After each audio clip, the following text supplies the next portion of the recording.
Settle in. Let your shoulders drop. Let the air drift in through your nose, and slowly ease your mind into a quieter place. We're about to step back into the Middle Ages, but not the kind you see in bright storybooks or thunderous Hollywood scenes. No jousts, no dragons, no kings thundering into battle. Instead, tonight we'll climb a little staircase. Not just any staircase.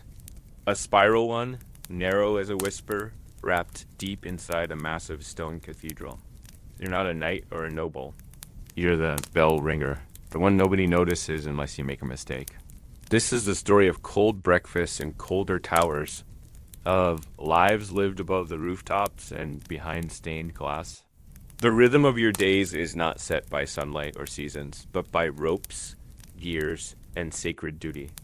Your name won't appear in chronicles, but your hands will bleed for history. So imagine yourself there, wrapped in a woolen cloak still damp from the mist.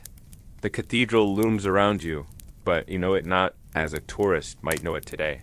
You know the dark corners, the echo of footsteps in stone halls, the creak of the bell just before it sings. You know the weight of silence just before the toll. Now, let's begin where all this starts. Not with a grand ceremony or a holy mass, but with a staircase. Chapter 1. Climbing narrow stone steps in the fog. There are no elevators in the 13th century. No metal handrails. No warning signs that say, mind your head. There is only the spiral and your feet. You wake before the sun. Not because you're virtuous, but because someone else in the cathedral bangs on your wooden door with a stick. The room you sleep in is barely large enough to lie down, and your blanket smells like smoke and sheep. That's not a metaphor. It's literally made of coarse wool, reused from a shepherd's throw. You slide your feet into your leather shoes, stiff, cracked, and cold. No socks. Socks are for nobility or the very lucky. You splash water on your face from a chipped ceramic basin. The water has bits of dust floating on top, and it's so cold it makes your gums ache. Now, to the stairs. They wind up the inside of the bell tower like a snail's shell. Each step is carved from stone, worn smooth in the middle from centuries of solace. There are no windows, just narrow slits in the wall where a draft whispers through. That fog you saw earlier from the courtyard, it's in here now, clinging to the damp walls like a wet cloth. The air tastes like old stone, bat droppings, and something vaguely sour. You keep climbing. Your lantern doesn't help much. The flame flickers each time you turn, throwing shadows that dance across the curved ceiling. You swear one of them moves, and for a brief moment, you consider whether the saints ever climb these stairs too, just to check on things. Probably not. Saints tend to hover. You do not. You trudge. Your breath is loud in your ears. The stairs are uneven. Some are shallow, others cruelly high. They were built before building codes, before ergonomics. You pause once to catch your breath and place your palm against the wall. It's slimy. Some kind of green moss, maybe, or something worse. You wipe your hand on your cloak, which you now regret not washing last week. You're halfway now, the worst is coming. A bell tower in a Gothic cathedral isn't just tall, it's disorienting. The higher you go, the more the stairwell seems to close in around you. And now you hear them, the bells. Not ringing, not yet. Just groaning in the wooden frames above. They shift slightly in the wind. Just enough to creak. Just enough to remind you that each of them weighs more than a horse, and they resuspended by ropes and faith. You pass a small alcove where a pigeon has nested. It stares at you with judgmental eyes. You nod in polite acknowledgement. You've met before. Near the top, the wind finds its way in with more confidence. The slits in the stone widen, and the gusts come like a slap of sea air even though you're nowhere near the coast. Your eyes water, your knees ache. You begin to wonder, not for the first time, if you're actually climbing a tower or simply ascending into the punishment section of purgatory. Finally, you reach the small wooden door near the top. The handle is metal and bitter cold. It always is. You push it open. The sound hits you first. Even before the bell rings, the tower hums, like an instrument that's waiting for breath. The ropes sway slightly in the draft, and the great bells rest above you like sleeping giants. You don't wake them just yet. There is a schedule. Always a schedule. You stand there, staring out over the medieval town through the open archway. The rooftops are steep and laced with chimney smoke. Beyond them, fields stretch pale and frozen, dotted with sheep like lumps of white wool. Somewhere down below, someone strikes a flint. A baker's fire is beginning. A child cries in the distance, and the echoes curl upward through the streets like the steam from a stew pot. But up here, you're above all of that. It's cold, it's quiet, and you are, for a moment, completely alone.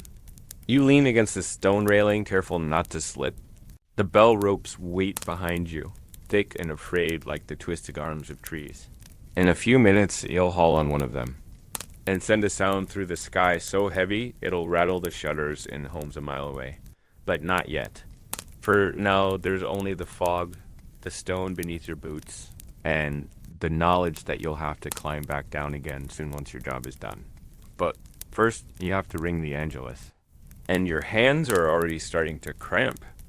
You flex your fingers as the cold bites deeper into your knuckles. The ropes hang there, unmoving but filled with potential, like the string of a bow pulled taut by a silent prayer. They are your responsibility, and they are unforgiving. You learned that in your first week, when the bell rope slipped through your grasp and burned a mark into your palm that took a full winter to fade. Since then, you've treated the ropes with the same caution you'd show a resting bear. Wake them properly. Stand clear of the recoil. Never underestimate their force. You begin your preparations with quiet ritual. There's no altar up here, but there is reverence. You check each coil of rope. Give it a firm tug. The pulley wheels groan. You set a small wooden wedge beneath one of the swinging clappers, an old trick passed down from the ringer before you, and probably the one before him. The wedge won't stop the bell from swinging wildly if something goes wrong, but it might give you an extra breath to duck. The Angelus toll is supposed to be a call to prayer, a reminder of the divine. But for you, it's mostly a test of timing and tendon. It begins with 3 groups of 3 peals, spaced with solemn pauses. Then, a longer stretch of bell ringing to close the devotion. That's assuming the rope doesn't tangle, or your foot doesn't slip, or the wind doesn't surge just as you lean to pull. You wrap the rope around your wrist, lean back slightly, and brace your feet. Then, with one powerful motion, you yank downward. The rope groans. A deep rumbling sound fills the tower, like the beginning of thunder. A second pull, the sound sharpens. The bell begins to sway, and then the third pull. The cathedral vibrates slightly, and the bell responds like an old man clearing his throat. By the time you finish the first 3 peals, your arm aches. You switch hands for the second group, then again for the third. By now, the bell's full swing is carrying its voice across the rooftops. You can picture it spreading over the houses below, over the thatched cottages, through the alleyways where pigs sniff at straw and brewers carry heavy casks. For a brief moment, your bell is the heartbeat of the town. And yet, nobody really thinks of you. They hear the bell, but not the person pulling it. Not the bruises on your palms or the wind carving lines into your cheeks. You are part of the building, part of the soundscape, as anonymous as a stone gargoyle or a dusty hymn book. That suits you. Mostly, you finish the last sequence with one final pull, then quickly step back. The bell continues its swing for a few more moments, its energy not yet spent, and then it settles slowly. The rope rises and falls in gentle arcs. Silence returns, reluctant and ragged around the edges. You sit on the small wooden bench near the window, letting your legs dangle. From here, the sunrise begins to take shape. The horizon glows in bands peach, then gray, then blue like the color of worn slate. The fog doesn't vanish. It just slides lower, like a curtain being pulled over the town again. In the distance, smoke from chimneys begins to rise in steady spirals. A horse's bridle jingles far below. A woman calls to her son. You reach into your coat and pull out the small pouch tied to your belt. Inside are 2 crusts of hard rye bread. You gnaw one slowly, not because you enjoy it, but because chewing keeps your jaw from locking up in the cold. The bread is dry enough to scrape your throat. There's no butter. You save that for feast days. Or rather for the idea of feast days. You haven't had butter in 6 weeks. As you eat, you spot a falcon perched on the highest cross of the cathedral spire. It watches the fields, waiting for a mouse or a moment. The bird doesn't care about bells or prayers. It just waits. You envy that. Sometimes you imagine being seen, not by the townsfolk, they busy and distant, but by someone who understands what it takes to live up here. To be cold every day, to wake before the baker, to lift a bell with your arms alone. But then, again, maybe that's the whole point. Service without glory, duty in silence. The rhythm of your life isn't marked by applause, but by bells that no one thanks you for ringing. You finish the second crust and stretch your legs. Time to go back down. But you wait just a moment longer, watching the fog drift sideways across the fields. The quiet after the bell always feels heavier than before, as if the world holds its breath, just for a beat. Then you stand, slap your thighs to shake out the stiffness, and grab the lantern. The stairs will be darker now than before, and the moss won't have magically dried. You'll descend the same way you climb, slowly, carefully, one hand always on the wall, one eye always on the steps. At the bottom, a monk might hand you a note, a new schedule, a last-minute funeral, or maybe a correction.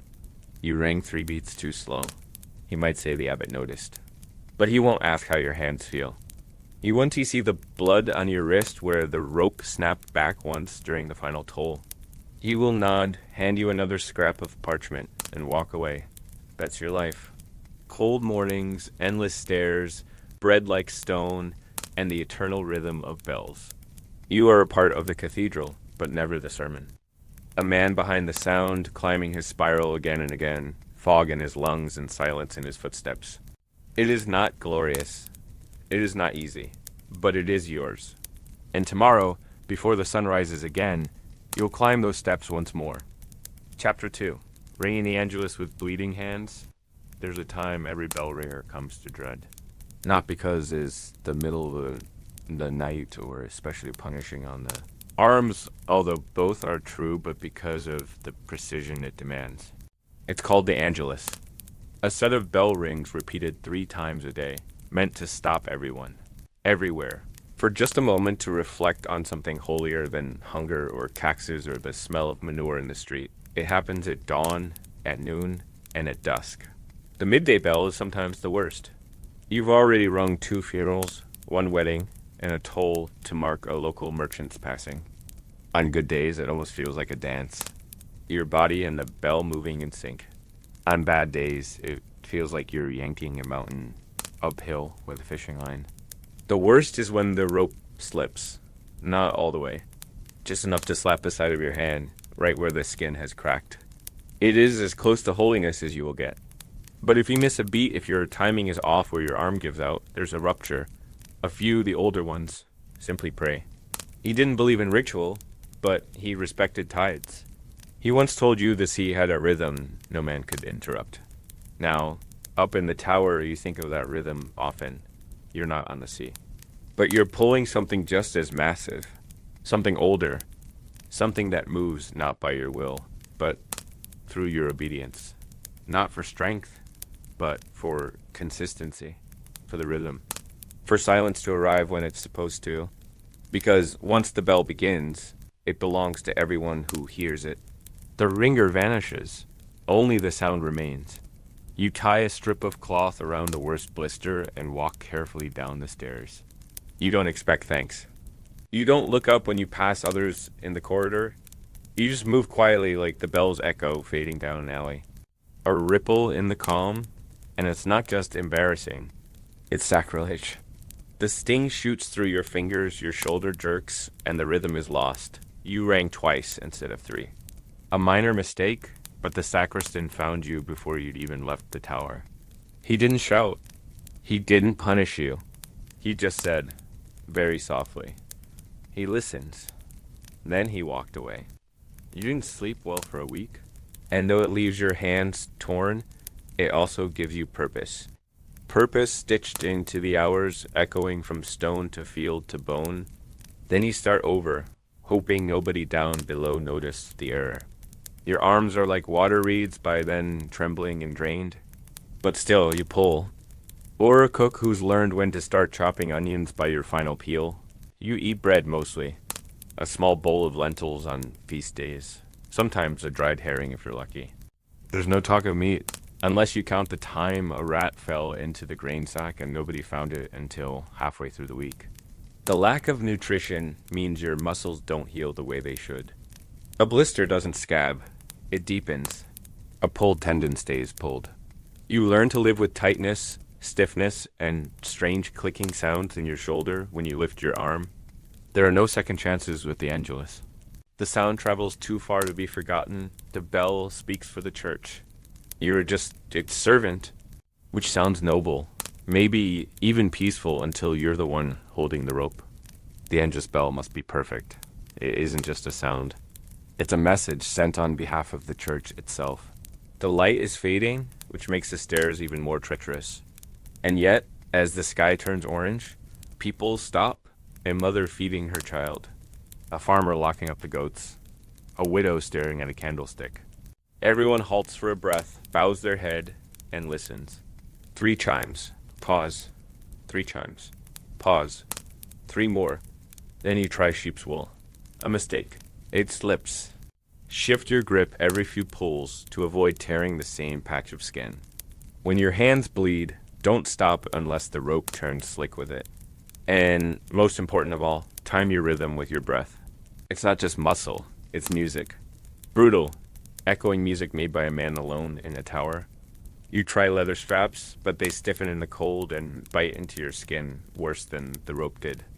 Eventually, you stop trying new methods. You accept that the rope will burn you, blister you, leave small welts across the curve of your thumb and down your wrist. Some of the older ringers have permanent rope calluses, thick as bark. You're not there yet, but you're getting closer every week. And then a final flourish known as the peal, where the bell rings continuously for a full minute or more. The rhythm matters. The timing matters. It is quite literally the sound of the sacred, but here's the catch: bells don't ring themselves. And when you've already hauled 100 pounds of swinging metal half a dozen times today, your palms start to resemble dried meat. Some days you try wrapping your hands in cloth before you ring. It helps for a while, until the cloth tears. You develop tricks. Let the bell swing slightly before putting your full weight into it. Use your body, not just your arms. At noon, the Angelus rings when the sun is highest, although in winter, that's more theoretical than visible. The bell fights you. It always does. It resists being lifted. It prefers sleep. But with each pull, the sound grows louder, fuller. Of course, someone always notices. It might be a friar who keeps time by your tolls. Your diet doesn't help. The worst part is the dusk toll. You're tired, always. Your fingers ache from mourning. If you've done your job right, no one notices the ringer. The moment feels divine. The town quiets. The bell fills the air. One day, early on, you miscounted the second set. Some bell ringers use chalk to mark their hands where the rope should rest. Others hum to keep time. You sometimes wonder what your father would think. He was a fisherman, a practical man. The Angelus bell is no longer just a task. It's a weight you carry every day, a sound you help give birth to. By the time the dusk toll ends, your hands are raw. And tomorrow, you'll do it again. Evening brings its own kind of fatigue, not just in your shoulders or wrists, but in your thoughts. You know the tower too well by now? Every notch in the stone, every draft that slips through the broken mortar, every creaking board in the floor near the southern arch. You remember the wedding toll that rang off beat because you had a fever and couldn't grip the rope properly? Or the funeral for the mayor's wife when the final peal rang longer than it should have because the wind yanked the bell wide. Yet, each ring of the Angelus still feels like it matters more than anything you do below. The sacristan scolded you that day, but not for the sound. You dream that they tangle around your arms, pull you into the air, and you swing in the dark space beneath the bell, your feet dangling just above the wooden floor. You wake with the sensation of falling and reach out in the dark, fingers stiff and curled. For cry, the sacristan had probably decided you were getting old or slower or too attached to the bells. Perhaps he just wanted to back up. At first, the repetition comforted you. It was something reliable in a world where sickness might steal your neighbor overnight, or a noble could raise taxes with a whim. But now each trip up the tower feels heavier. Not just from weariness, but from memory. Sometimes the bell tower feels haunted, not by spirits, but by moments. He fell backward and smacked his elbow against the wall. He didn't cry. That surprised you most of all. You serve the bell, not the sorrow, he had said, placing a hand on your shoulder with just enough pressure to make the words linger.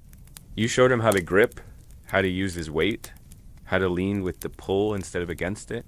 You assumed he'd been pulled to a different post, maybe kitchen work, maybe candle trimming. Not everyone is meant for the tower. You noticed it once when checking the rosters. You were listed as tower assistant, not even bell ringer. Just a function.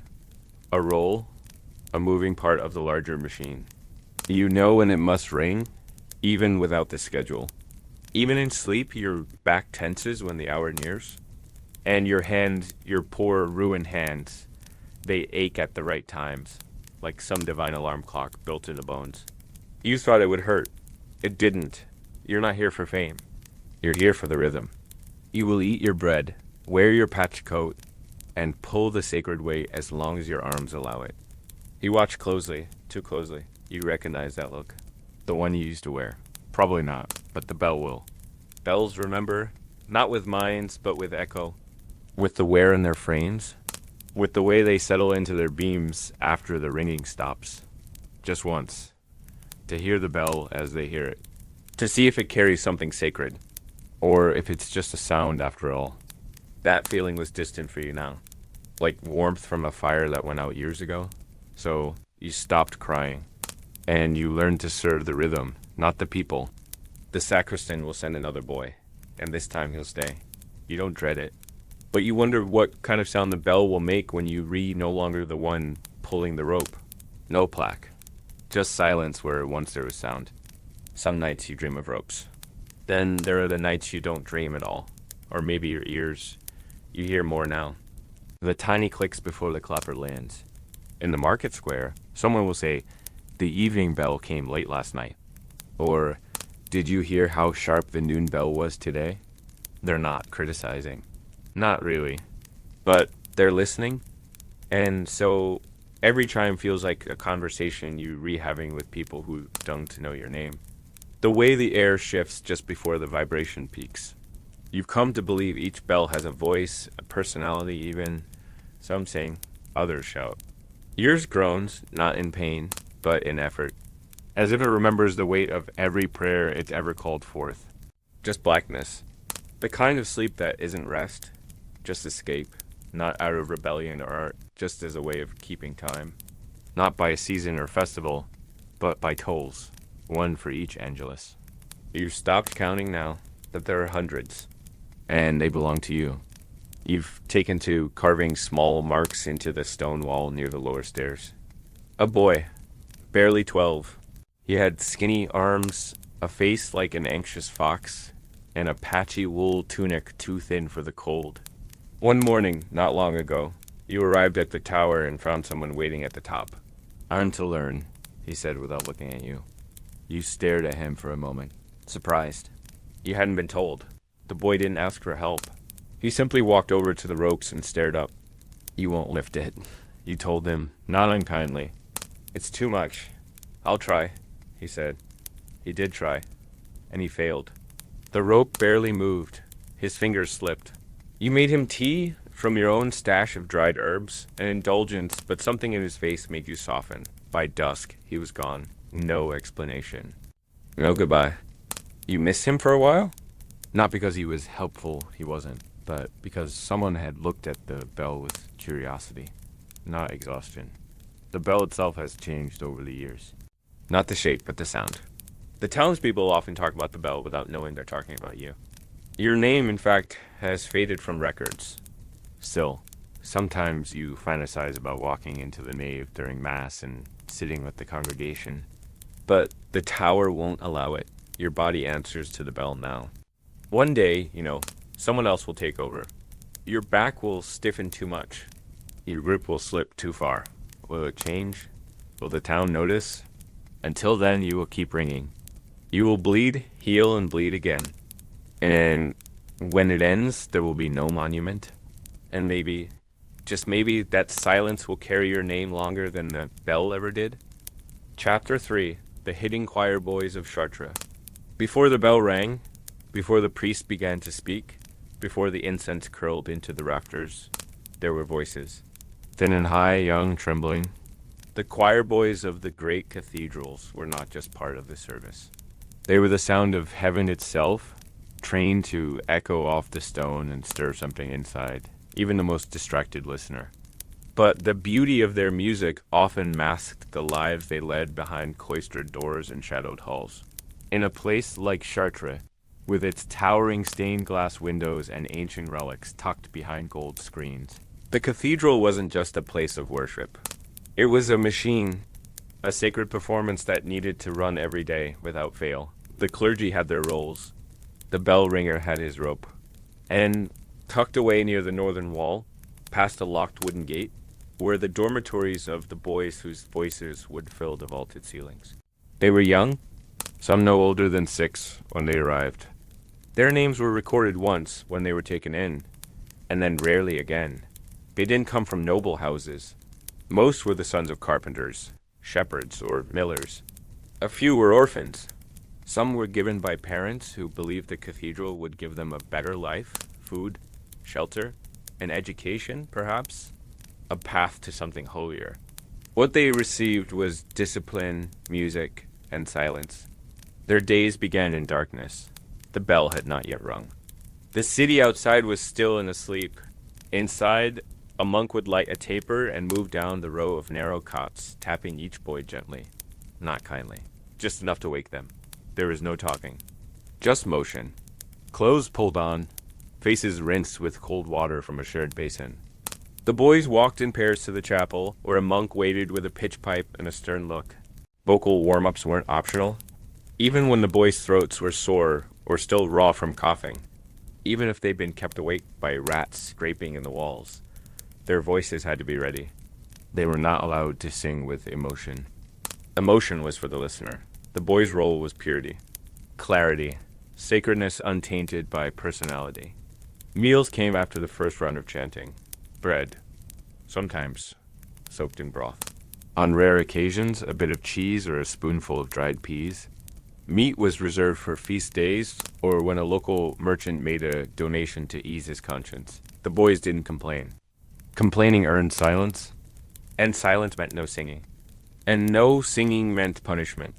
You might imagine a choir loft filled with sunlight and harmony. The truth was colder. The loft was narrow, unheated, and often damp. The boys huddled in their robes, wool brushing against skin already irritated by fleas. They held parchment sheets with notes inked in black and red, following along with eyes trained to read faster than their minds could interpret. A missed note wasn't just a mistake. It was an offense. The music was holy. Slipping meant you weren't worthy of singing it. Still, they sang, with precision, not joy. They sang to fill the hall, to hide the creaking of old beams and the muttering of latecomers. They sang when the bishop entered, when the chalice was lifted, when the dead were carried in, and when the holy bread was broken. Always in Latin, always in unison. Occasionally, a visitor would ask to see the boys. A noble woman, perhaps charmed by their voices. She might smile at them from a pew below. The boys would look straight ahead. Smiling back was not allowed. Music was not performance. It was service. One boy, a soprano named Lucas, once whispered a joke during rehearsal. Something about a bishop's hat looking like a roasted goose. He was caught, not with anger, but with quiet disappointment. The choir master didn't yell. He simply took Lucas off the list for Sunday Mass. For 2 weeks, he watched from the loft, mute, while others sang his part. He cried once in the latrine, where no one could see him. Then he never spoke out of turn again. Their schooling was limited. They learned enough Latin to follow chants, enough arithmetic to count beats. Reading came slowly, and writing even slower. The focus was always voice. Some boys didn't last. Their voices cracked too soon, or they couldn't follow rhythm, or they simply grew too rebellious. They were sent away, often without ceremony. One day you were there, the next your bed was empty. No explanation. No farewell. The few who succeeded, those with strong voices and obedient minds, were sometimes offered clerical paths. Not priesthood necessarily, but service. A position in a scriptorium, a role assisting the sacristan. These were the highest hopes. More often, the boys aged out. Their voices deepened, became useless to the choir, and they were quietly given robes and told to find work elsewhere. Some returned home. Some joined the stonemasons. A few disappeared entirely.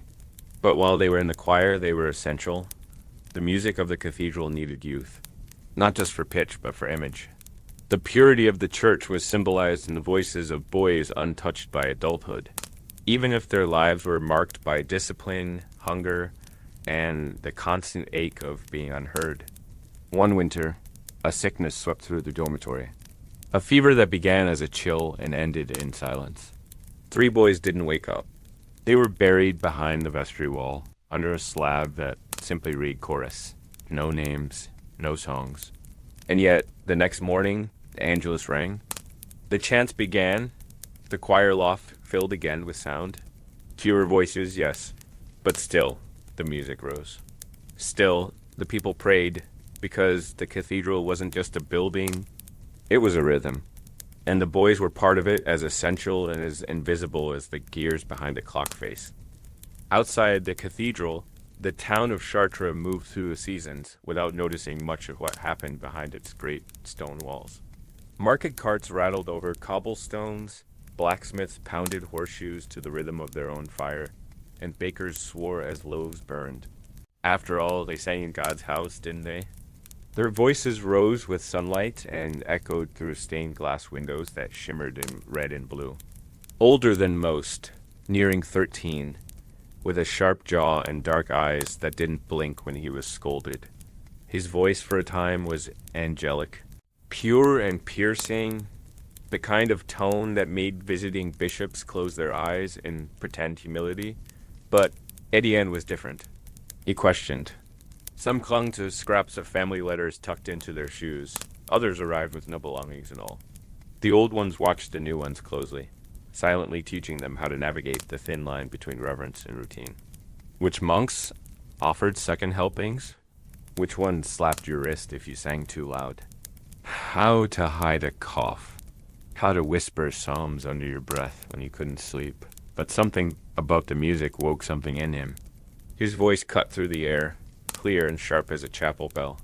The composer smiled. But no one asked about their shoes, often patched so many times they resembled cloth more than leather. One day they were sopranos, the next, nothing. A deeper tone didn't mean promotion, it meant exit. They would be summoned by a clerk, handed a small parcel, perhaps a loaf of bread and a coin, and directed to the outer gate. A few were allowed to remain as errand boys, the rest were sent home. If they had one. The brazier burned only at night, and only if the sacristan deemed it necessary. Blankets were rough and damp, skin cracked. Voices weakened, yet the songs continued. Some forgot how to read the chants. Others remembered every note until they died. Some days, the chanting sounded less like praise and more like a lullaby sung to no one. Even the choir loft, silent in the early hours, seemed to hold its breath for voices that never quite returned. He brought new sheet music, new harmonies, and new expectations. They learned not to cry when their friends disappeared. They learned how to hold a note for 6 beats and a secret for 6 years. The boys watched as the choirmaster bowed deeply and then stood straighter than usual. Asked to demonstrate runs during warm-ups. His name was spoken aloud during Mass. He was praised, but only for a week. The rehearsal was long, the notes more complex, the rhythms unnatural. Several boys stumbled. A few cried silently into their sleeves. No one asked why their eyes looked down when they walked through the nave, or why their laughter was always too quiet, too cautious. A boy quietly humming a folk tune from his village while sweeping the choir loft. These weren't rebellions. They were reminders that beneath the robes and routines, they were still children. Alaric was never asked to lead again. The music reverted to the old chants. The boys slipped back into their places like stones in a wall, and Alaric never raised his voice outside of rehearsal again. But inside, high above the chatter and trades, the choir continued, always on time. always in tune. The townspeople assumed the boys lived well. There were rules for everything. When to rise, when to eat, when to speak, how to sit during practice, how to bow during procession. He asked why they cleaned the altar steps while others passed by in embroidered robes. He asked why a church built for the poor seemed to shine with so much gold. Some boys memorized the entire book of hours before the age of 10, not out of piety, but because the choir master threatened silence for any mistake. And for a choir boy, silence was exile. To not sing was to not exist. There was one boy who refused to disappear. His name was Etienne. Neither were boys who grew too tall or sang too proudly. One day after morning rehearsal, Etienne was called aside. No one ever saw him again. The other boys didn't speak of it. Not out of fear, but because they knew that to name the vanished was to invite absence into their own beds. He asked why the choir master ate meat while the boys had boiled barley. Questions were not welcome. Life in the dormitory moved on. The cots stayed full. New boys arrived. Winter was hardest. The cold seeped in through the stone walls, frosting the wooden beams above the dormitory. But there were moments, small ones. A slice of apple offered beneath a robe, a scribbled drawing hidden in the hymnals. One spring morning, a visiting composer arrived from Paris. But one boy named Alaric sang it flawlessly. He had never stood out before. Short, soft-spoken, usually placed near the back. For a week, Alaric was treated differently. Given the first bowl at dinner, when the composer left, the old order returned. The choir master went back to his usual indifference. Some boys age out without fanfare. Their voices changed overnight. Years later, townsfolk would sometimes mention hearing a familiar voice in the tavern or seeing a former choir boy selling candles outside the cathedral. But the songs they sang never left the cathedral. The air still carried echoes. The stone remembered vibrations. And so, the choir remained. A quiet procession of boys with clear voices and sore feet. They learned not to look up when they sang. Their music was holy, their lives far less so. But to those seated below, the difference was inaudible. Chapter 4. The Fire of Notre Dame. It began with a candle. Or perhaps a brazier left smoldering beneath the wooden scaffolding. No one kept precise records. And even if they had, the story would still have slipped into smoke. Because in 1210, Notre Dame de Paris, still unfinished. Still raw with scaffolding and lime dust caught fire. Not the one you remember. Not the one with smartphones raised skyward, capturing flames against a dark Paris sky. That fire would come 8 centuries later. The first great fire, the one that lived in the shadows of Latin chronicles and the margins of parchment ledgers, came when the cathedral was still learning how to be itself. In those early years, Notre Dame was more construction site than sanctuary. The nave had opened, and services were held daily, but the towers were not yet crowned, and the vault still echoed with the clatter of chisels. Wood was everywhere, planks, scaffolds, pulleys, ladders, and staging platforms stretched across the roof like a skeletal ribcage. It was practical, necessary, and flammable. The workers began early, long before the townspeople arrived for prayer. They climbed narrow beams barefoot, not from piety, but for grip. They hammered iron rods into stone, smeared lime between joints, and hauled heavy loads with simple pulleys that creaked like groaning giants. The air smelled of dust, sweat, and the faint sting of burning pitch used to seal joints. It's likely the fire began near the northern transept. Perhaps a spark from a forge, or a gust of wind that carried a cinder into the dry straw mats workers used for sleeping. One moment, there was the usual clang and cough of daily labor. The next, a flicker of orange that danced too brightly against the morning sky. No one shouted fire at first. The sound wasn't unfamiliar. Fires were common in medieval cities, hearths tipped, lanterns fell, thatched roofs caught with terrible ease. But this was different. This wasn't a kitchen blaze or a merchant's mishap. This was Notre Dame, the heart of Paris, rising from the island in the Seine like a promise to heaven. When the alarm finally rang, it came not from a bell, but from the frantic shouting of apprentices. Men dropped tools. Monks ran barefoot across the choir floor. Someone stumbled over a wooden beam and broke their leg. The sacristan rushed in with a bucket of water, only to find the flames already licking the vaulted ceiling above the nave. The fire climbed with terrifying speed. The wooden scaffolds had been drying for months in the wind. The resin-soaked timbers caught as if they'd been soaked in oil. Flames snaked up the beams and then arched downward in wide loops of orange light, raining embers onto the floor below. The bells didn't ring that morning. They had no time to. Instead, the air filled with the crackling hiss of dry timber and the shouts of men trying to save what they could. The altar cloths were pulled from their tables, relics snatched from their golden reliquaries and thrown into sacks. A young cleric tried to carry the bishop's chair, but the legs caught fire in his arms. He dropped it and ran, his robe smoldering. Outside, the people gathered. Hundreds stood along the banks of the Seine, their faces tilted upward in disbelief. Some wept. Others crossed themselves over and over, unsure if they were praying for the cathedral or the souls inside. Thick smoke poured from the high windows. Birds scattered. The spire, not yet finished, cracked near the top. A stone block fell from the gallery and smashed through the roof of a nearby chapel. There was no fire brigade. No organized response. Only buckets filled from the river passed hand to hand. A priest stood waist-deep in the water, handing off pails with blistered hands. A mason used his own tunic to smother flames near the choir stalls. Children carried sand in broken bowls. It wasn't enough.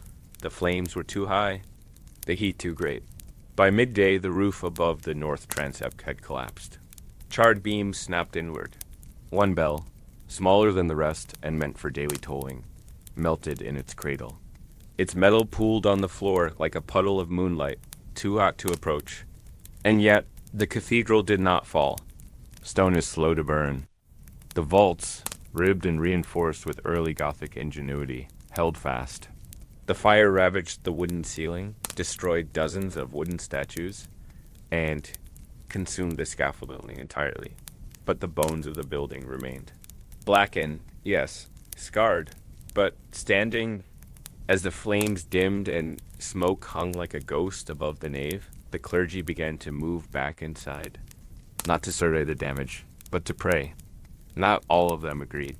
Some argued it was too soon, that the ashes were still dangerous, that the air was toxic. But the bishop, who had stood silently in the choir as the fire burned, insisted. And so Mass was held that very night, by candlelight. Among smoke-streaked walls and the smell of wet ash, the boys' choir, fewer in number now and hoarse from coughing, sang softly, not in triumph, but in insistence. The sound trembled. Not all of them hit their notes. One wept in the middle of a psalm. But they kept singing. The people returned the next morning. Farmers, nobles, children, even thieves stood together in the blackened nave. Some touched the stone, as if to confirm it was still real. One woman brought a loaf of bread and left it on the altar. No one knew why. She said nothing and left quietly. Repairs began within days.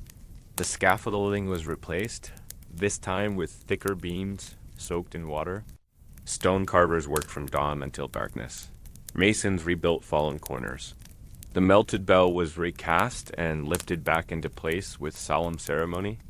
The altar cloths were re-embroidered, and the incense returned, but the scars remained, not just in the walls, but in the memory of the people. A reminder that even the holiest of places could burn. That beauty did not guarantee safety. That stone could survive fire, but only just.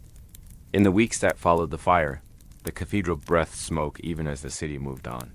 Ash collected in corners no broom could reach, clinging to window ledges and pooling in the dips of the stone floor like soot-filled puddles. The wind carried it down from the tower windows, across the Seine, and into the linen hanging in alleyways nearby. For a time, all of Paris smelled faintly of burned wood and melted lead. Inside the cathedral, not everything had been lost. The bones of saints remained in their golden reliquaries. The Virgin's veil, the relic so many pilgrims came to see, had been wrapped in damp cloth and hidden deep beneath the altar by a quick-thinking deacon. And most of the stained glass, miraculously, had survived. The fire had blackened the frames and smoked the surfaces. But the intricate roses and biblical stories still glowed when the morning sun passed through them. But it wasn't the relics or the windows that people whispered about most. It was the bell that melted. It had been the smallest one, used mostly to mark the passing hours and call the choir to rehearsal. No name had ever been given to it. It wasn't blessed. It simply did its job, day after day. Until it didn't, some began to say the bell had cried out as it burned, that its final tone had rung clear and lonely across the city before it fell. Others claimed it hadn't made a sound at all, only glowed white like a second sun before spilling its molten belly onto the stones. A monk who had served in the tower said he heard something like a breath, as if the bell exhaled.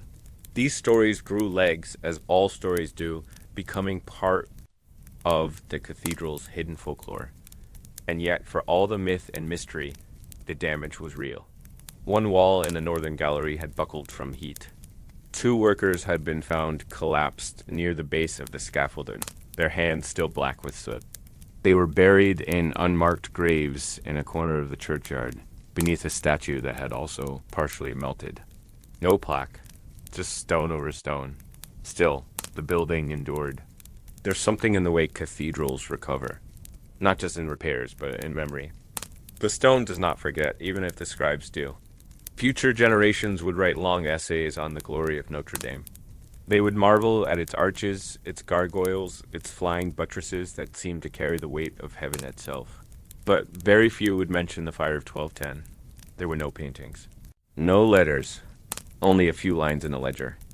And the warped edge of a stone beam, still visible if you knew where to look. The new bell was forged by a man named Guy de Freudemont, a craftsman who had never worked for the church before. His workshop was in the southern quarter, just past the fish market. He was known for his steady hand and short temper. When asked if he could recast the lost bell, he didn't hesitate, but he asked that it not be named. It already had a voice, he said. No need to give it another. The bell was smaller than its predecessor, lighter, less resonant. Some said it didn't carry as far as the old one. But it rang cleanly, and it rang on time. And for most people, that was enough. Life in the cathedral returned to its careful rhythm. The choir sang, the priests preached. The pilgrims came, some with shoes worn through from miles of walking. A group of merchants donated timber for new roof beams. A widow donated her wedding linens to be stitched into new altar cloths. The fire had taken much, but it left something behind too, a quiet reverence. A reminder? You could still see it in the way people looked up as they entered. Before the fire, they used to bow their heads out of habit. Afterward, they lifted their eyes toward the ceiling, as if checking to be sure it still held. Some brought candles not as offerings, but as apologies. Even the children noticed the change. They played in the courtyard with more care, never touching the doors. One boy left a small clay bell on the steps. It had no clapper, just a crude handle and a hollow body. No one removed it. Eventually, the rain washed it away. For the masons, the repairs were never truly finished. Stone always needed tending. One man, old and hunched, took to carving tiny flames into the undersides of arches. Nothing dramatic, just a faint curl here, a pointed lick there. Hidden from view unless you knew to tilt your head. He never told anyone why.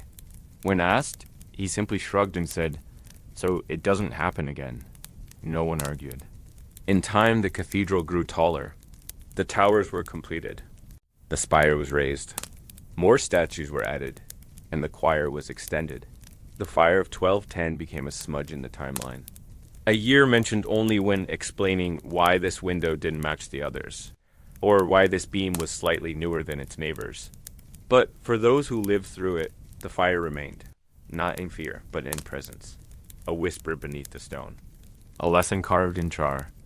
And perhaps, somewhere high above, in a place few ever climbed, the wind still carried the faint memory of heat. A breeze that ran warmer than it should have. A silence that rang louder than a bell, because Notre Dame did not fall. It burned, and it stayed, not untouched, but standing. Chapter 5. The monastic clockmaker's curse segment, one before bells rang on the hour. Before townspeople looked up to check the time, and long before the idea of minutes even mattered to daily life, there was only the sun, the shadow, and the monk who watched, both carefully. Somewhere near the edge of Burgundy, a monk named Albinus began carving tiny wheels out of cherry wood. He was not a priest. In a small cell with a narrow slit of window, he began arranging bits of wire, hammering strips of iron, and counting out tooth-shaped notches into tiny wheels. When asked, he claimed he was building a better lockbox for the wine cellar. No one questioned it. The cellar often needed better locks. He had no desire to preach or lead. He preferred silence, and he liked puzzles. Others asked if it was heretical to trap time inside a box. Albinus never replied. He wasn't interested in debates. He simply kept building.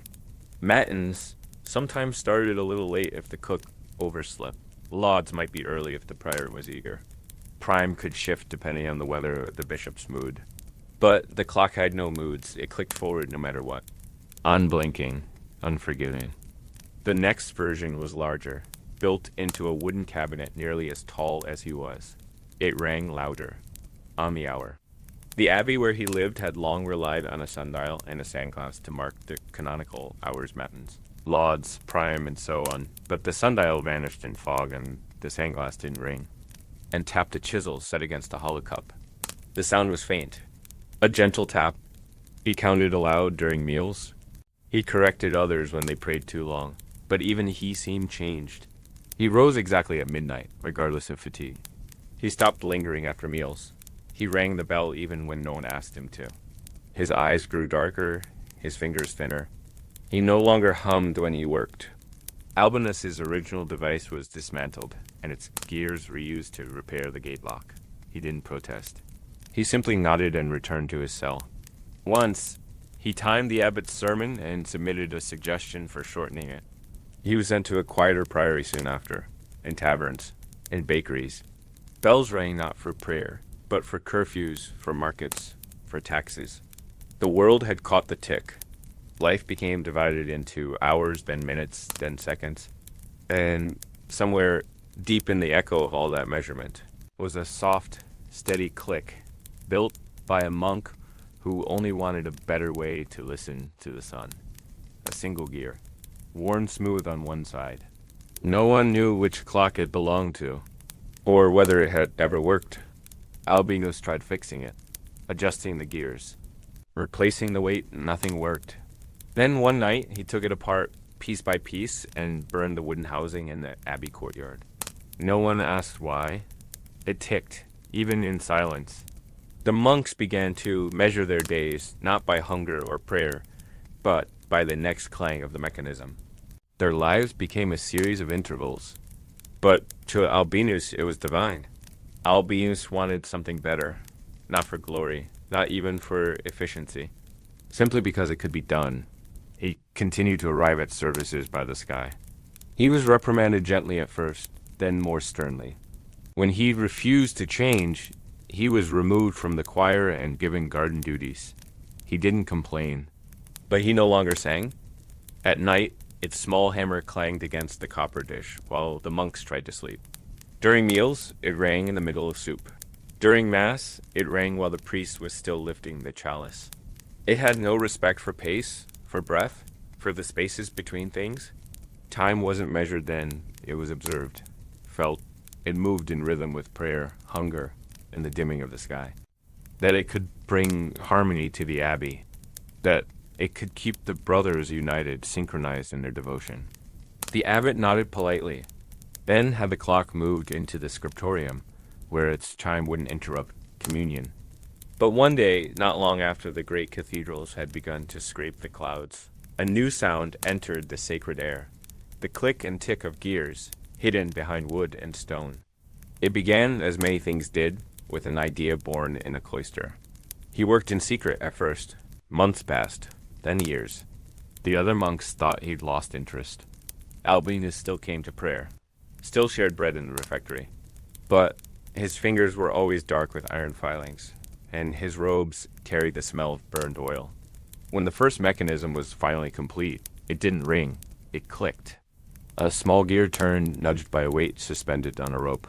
That movement pushed another gear, then another. Eventually, a metal arm swung forward. Words spread slowly. Other monasteries sent letters asking about the invention. Some wanted drawings. That was the beginning of the trouble. You see, time had always been flexible in the monastery. At first, the monks marveled. Then they adjusted.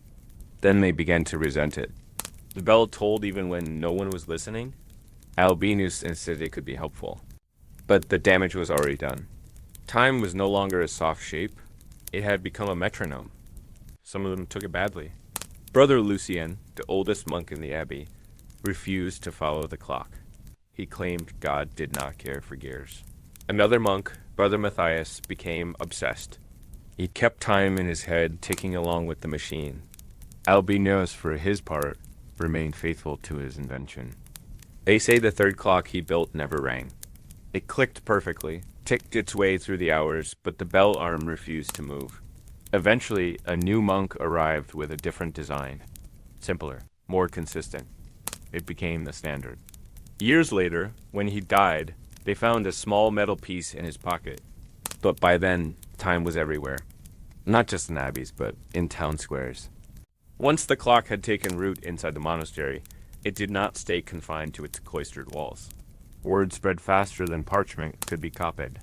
A bishop visiting from Rouen saw the clock in action and ordered one built for his own cathedral tower. Then another was requested for a market town in Flanders.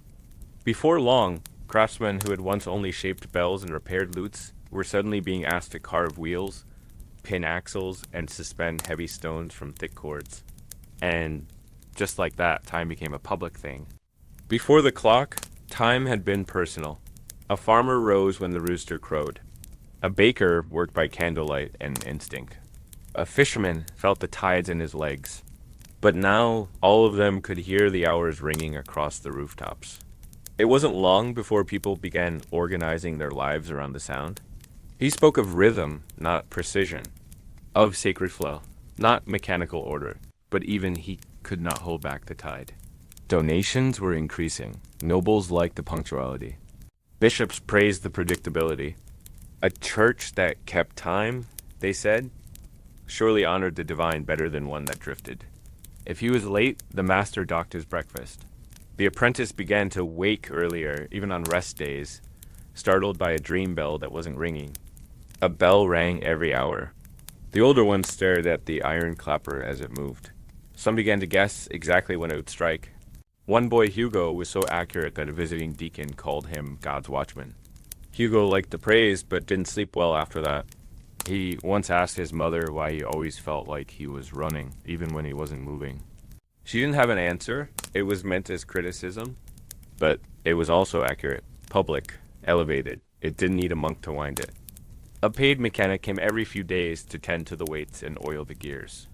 It rang 15 times a day, and townspeople gathered to watch the hammer fall. Children clapped. Bakers counted. Scribes recorded its timing in the books. At first, it was subtle. A merchant might say he'd meet a client by the second bell. Meals began and ended on schedule, regardless of whether the beans were still hard. He became quieter, his sermons shorter.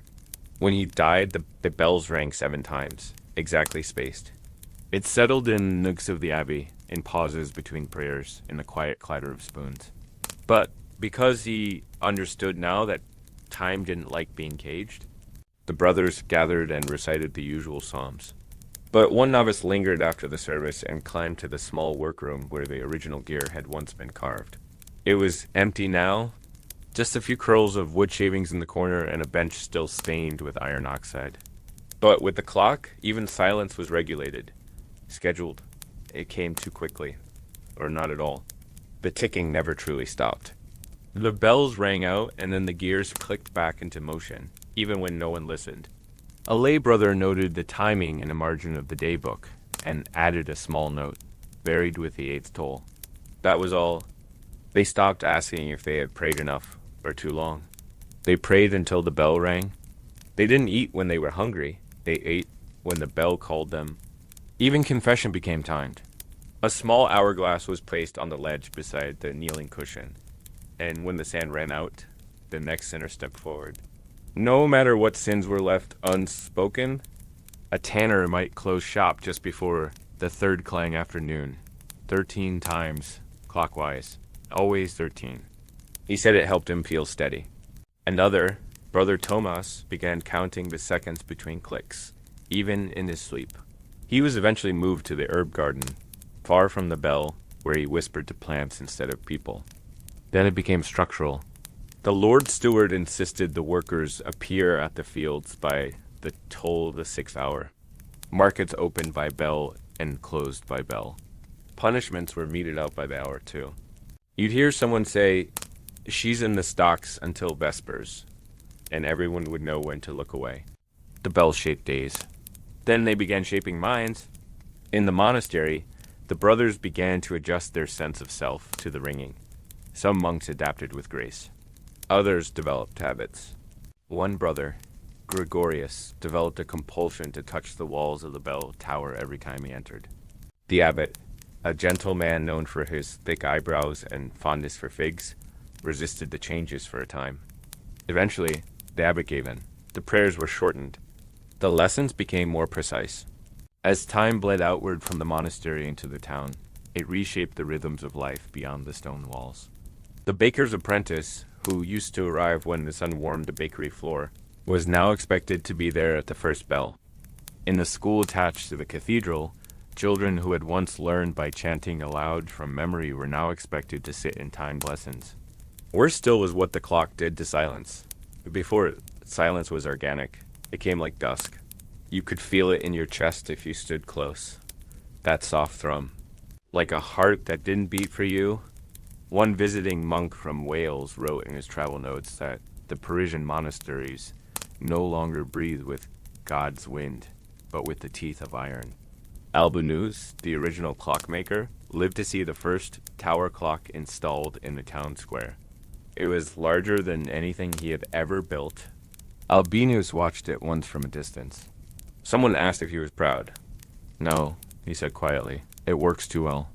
He returned to the abbey and spent his remaining days repairing windows and boiling ink. He never built another clock, not because he hated time. At his death, the bell he once built rang out by schedule. He sat there for a while, listening, and for the first time in weeks, he noticed the silence between the clicks. Chapter 6. Gargoyles, Drains, and the Art of Watching the Dead. They stare from above, mouths wide open in silent screams, wings curled behind hunched backs, claws frozen in mid-twitch. Some grin.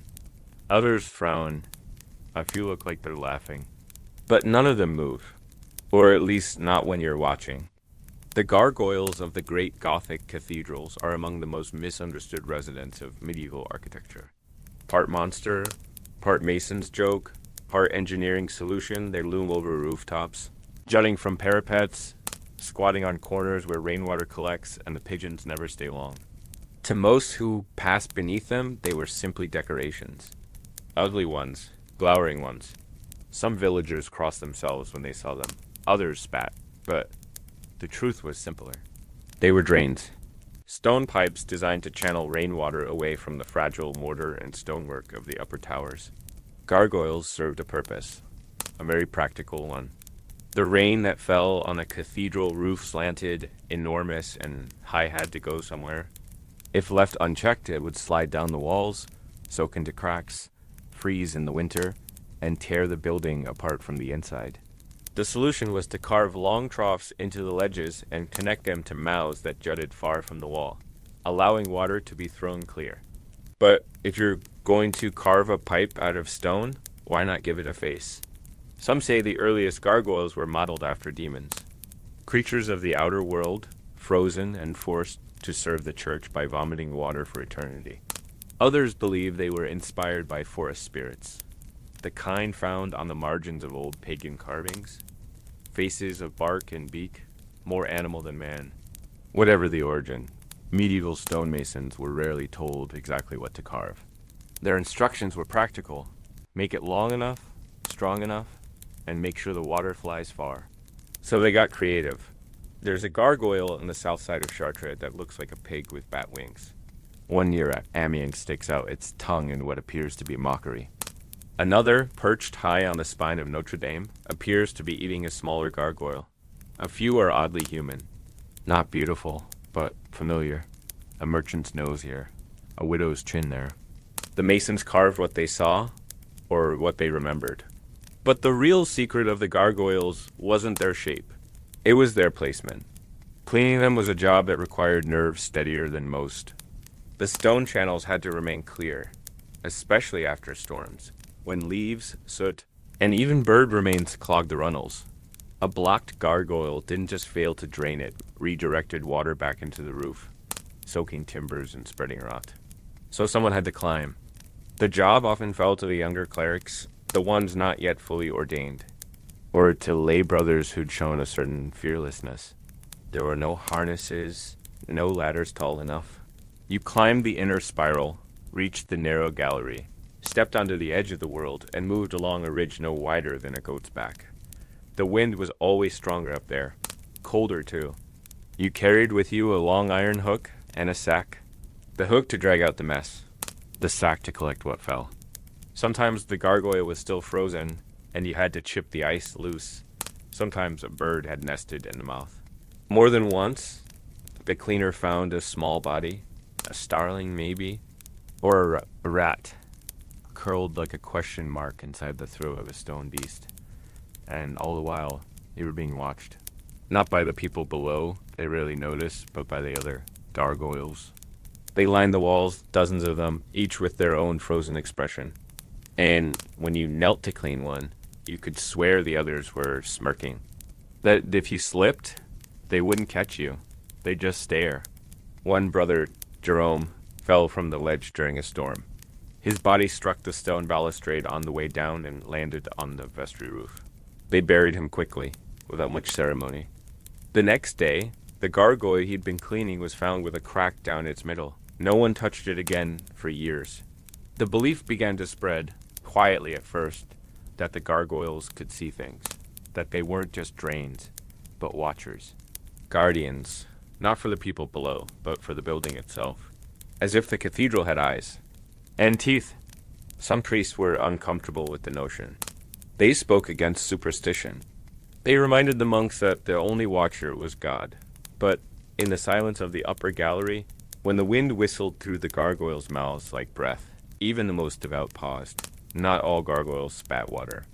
Some were just grotesque, ornamental, placed for symmetry or whim. They were silent, but they seemed the most alive. A few had holes for eyes, which let the rain drain through the skull.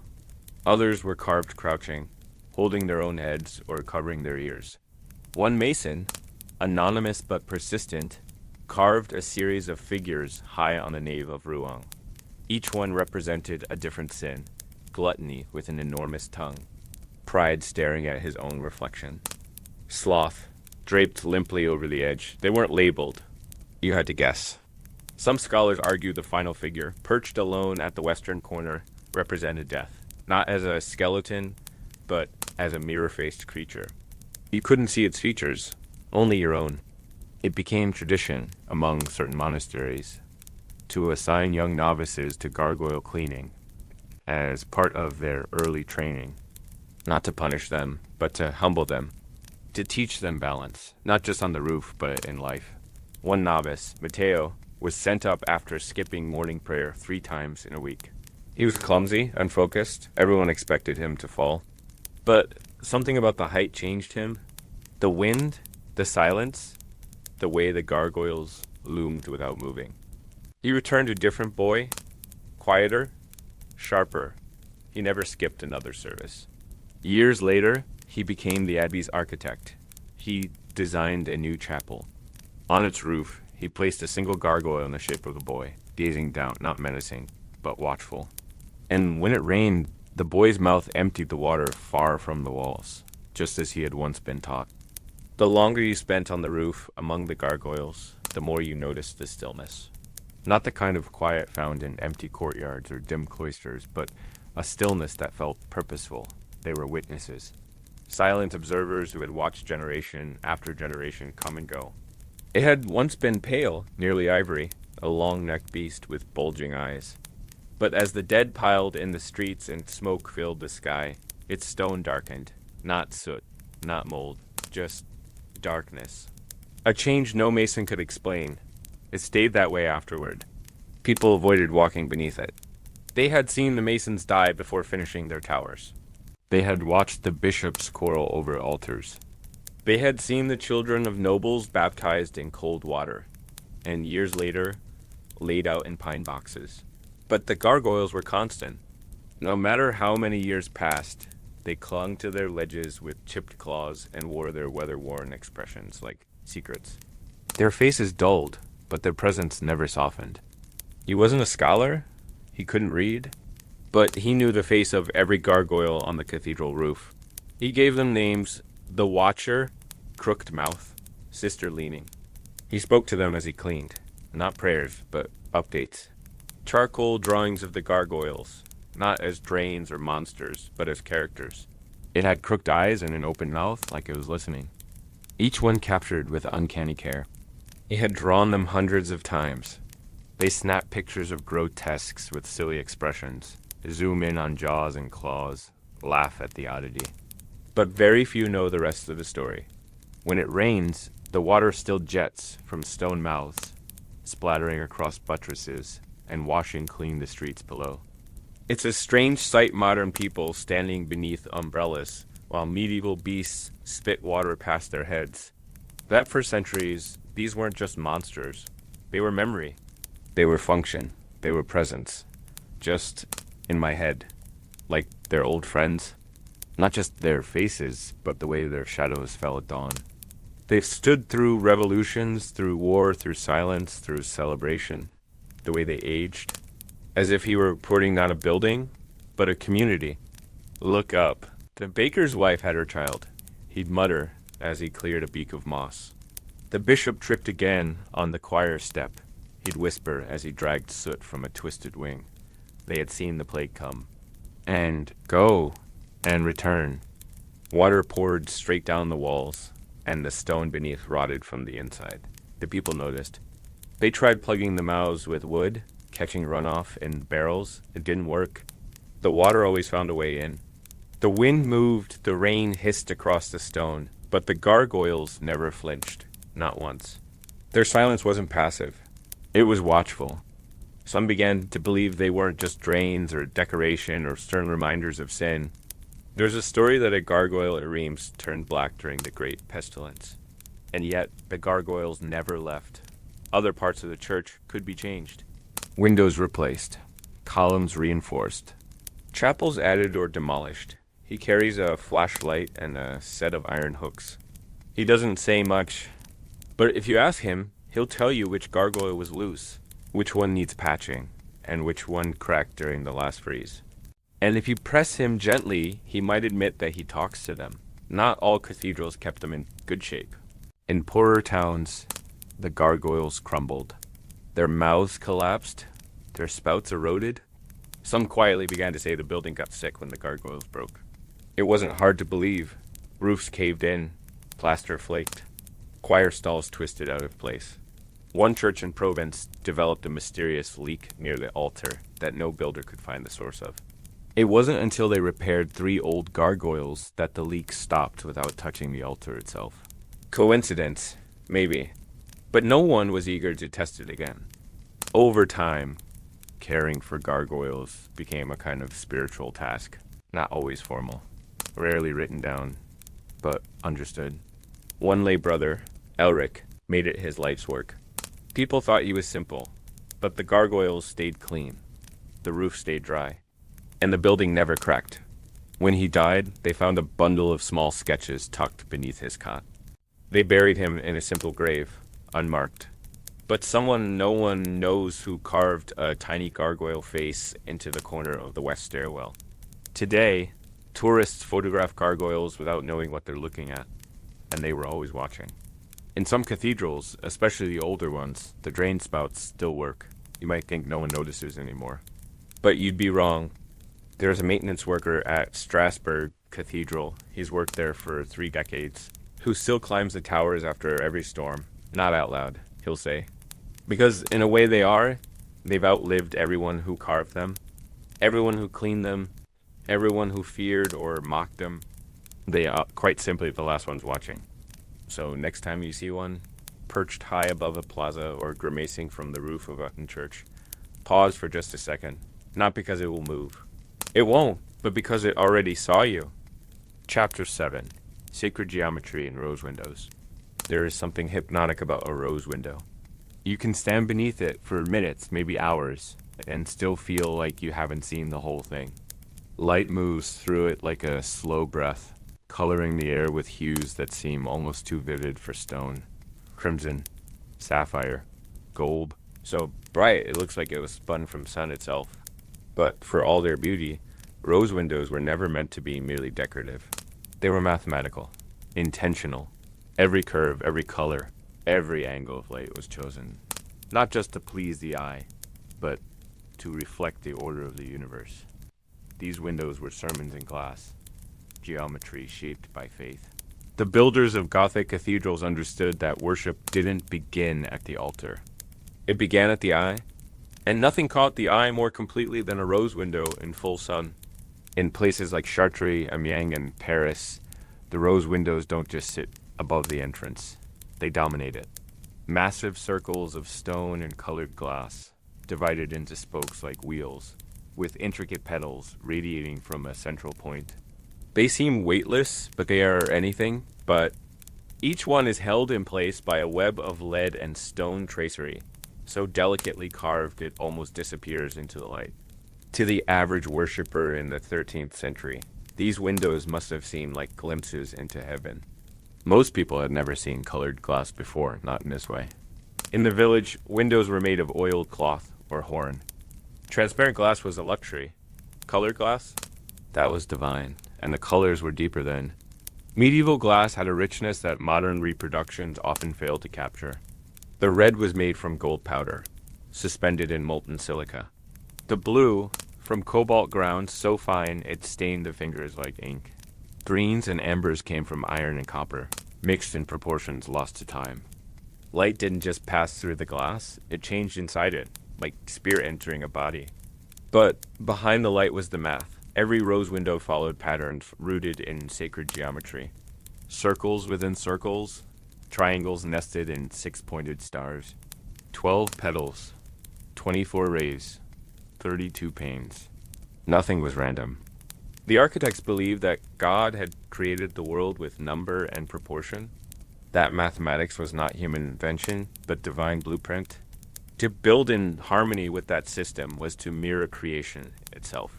A single circle represented eternity, a triangle, the Holy Trinity. 12 sections for the apostles, 4 for the Gospels, 7 for the days of creation. These weren't just symbols, they were structural. They governed the shape of the glass, the thickness of the spokes, even the distance between the outer rim and the inner rosette. To design one of these windows wasn't just a matter of art. It required precision.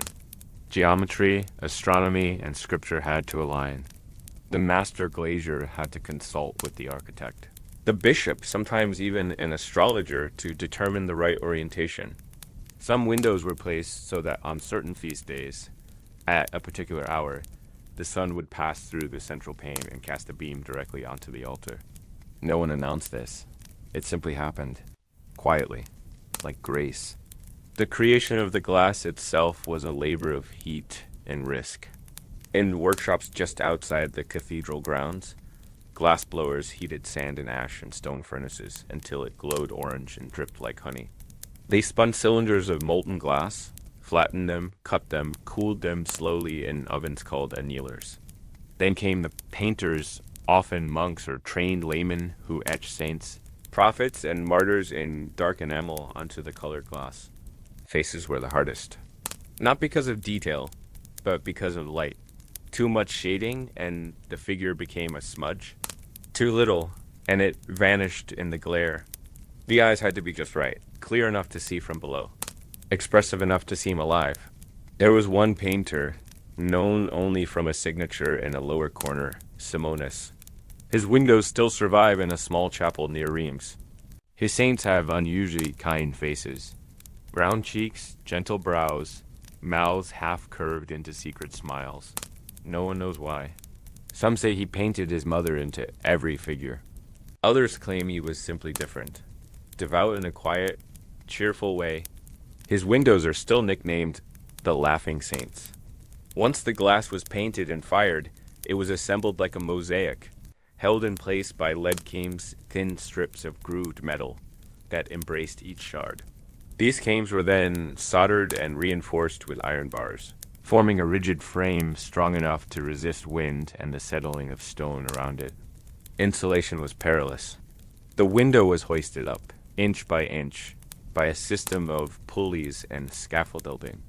One slip, one wrong tension on a rope, and weeks of labor could shatter into useless glitter. It happened more than once. When the window was finally in place, there was no fanfare, no ceremony. The bishop might nod in approval. The glaziers would return to their workshop. But the real unveiling came with the sun.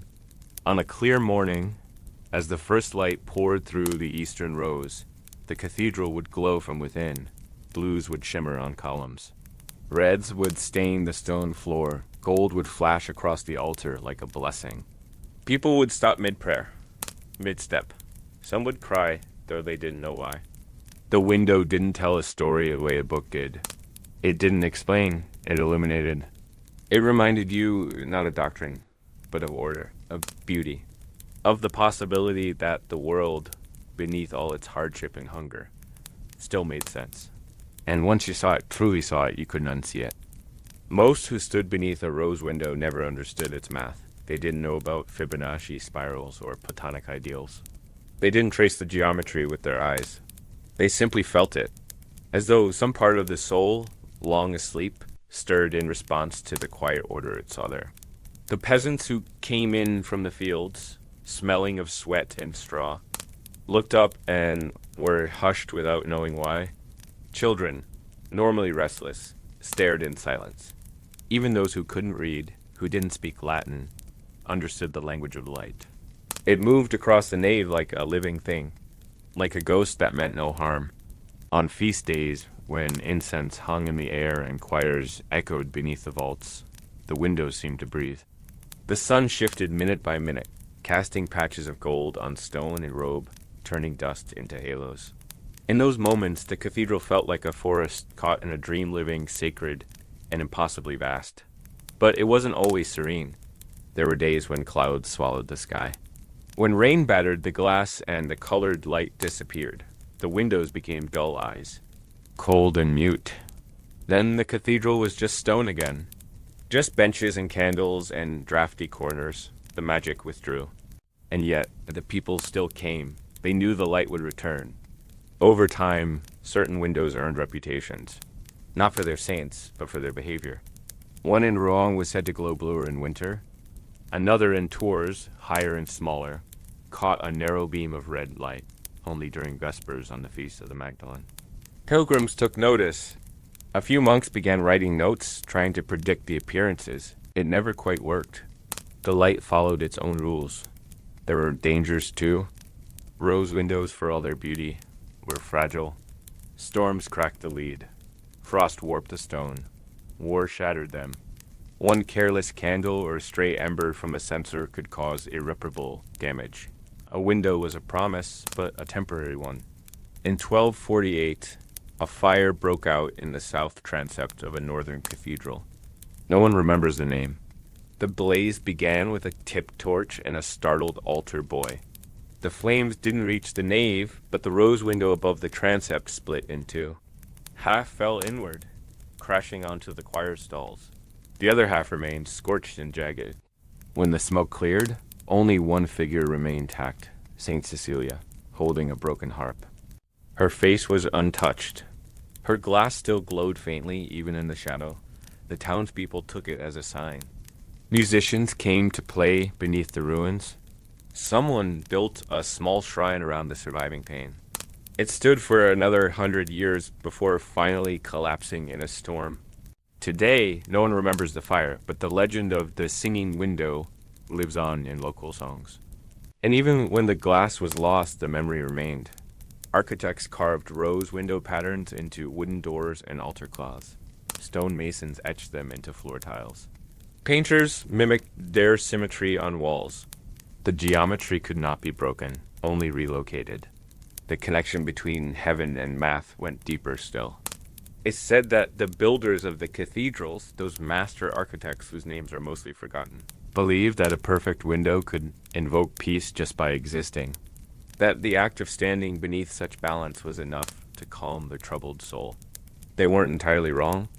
There are records of monks sent to stand beneath the rose when grief overwhelmed them, a silent penance, a quiet healing.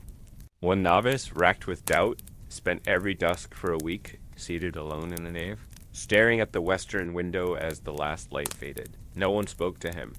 But on the 8th day, he returned to choir with a voice steadier than before. There was one story, too strange to be doctrine, but too old to dismiss, of a window that glowed faintly even at night. The west rose of a small chapel outside Lyon, high above the nave and half forgotten. Travelers claimed that a soft radiance pulsed from it like breath, not enough to read by, just enough to see.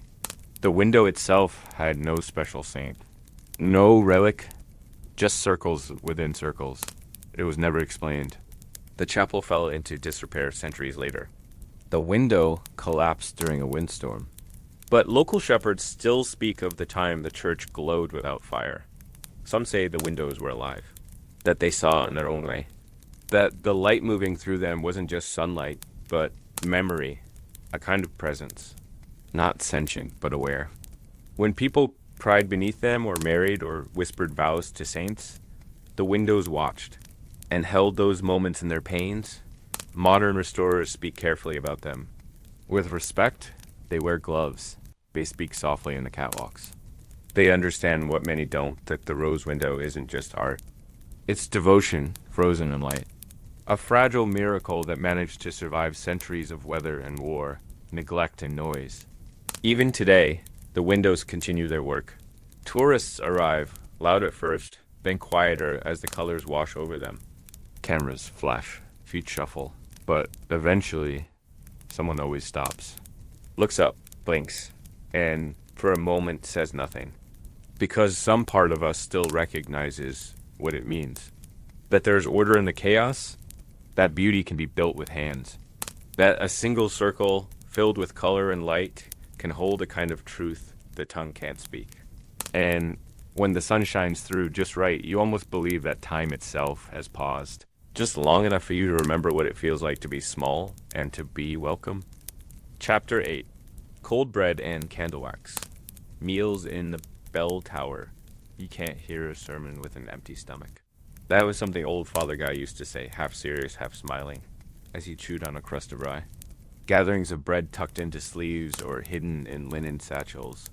He sat with his back to the wall, balancing a board across his knees, and tore pieces of bread using his thumbnail. If he was lucky, he had a lump of salted pork, preserved in wax cloth. On feast days, a boy might bring him a boiled egg, still warm. That was considered indulgence. Cheese hard as a pew leg. A handful of dried peas, half of which rolled away before they could be caught. Everything tasted faintly of tallow. The ropes were waxed to resist moisture. The claws were waxed for preservation. The tap of pigeons landing just above. The low groan of the bell's frame adjusting to weather. The distant hush of voices far below, too low to understand, but present enough to remind you that the world still moved. The bread filled your stomach, but not your soul.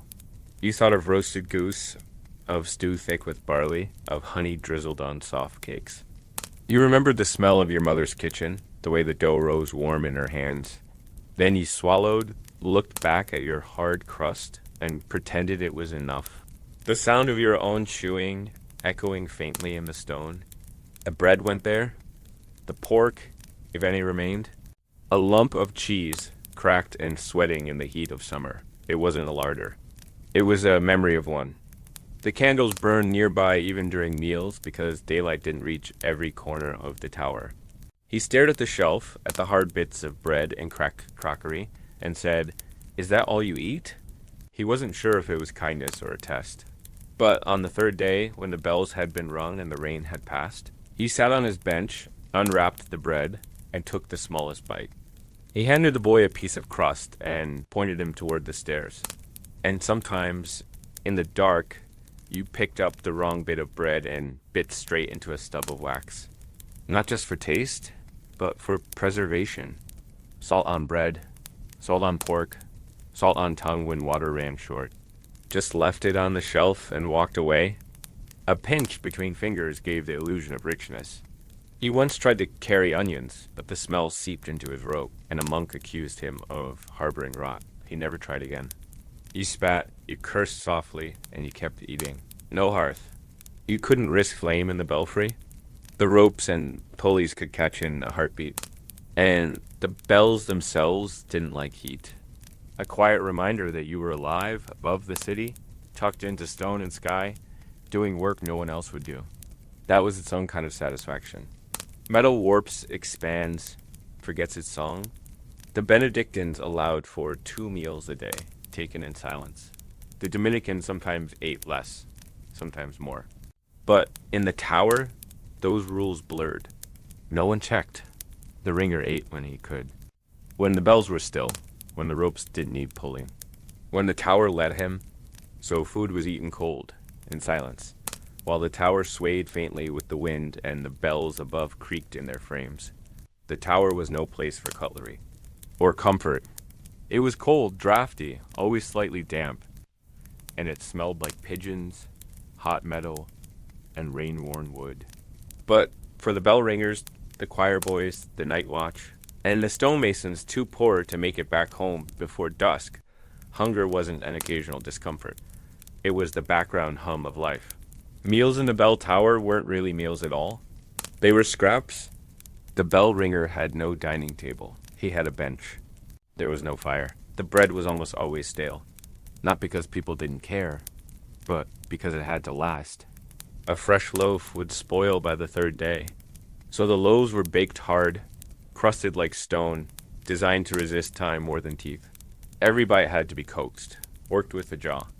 It slowed the mind, brought focus.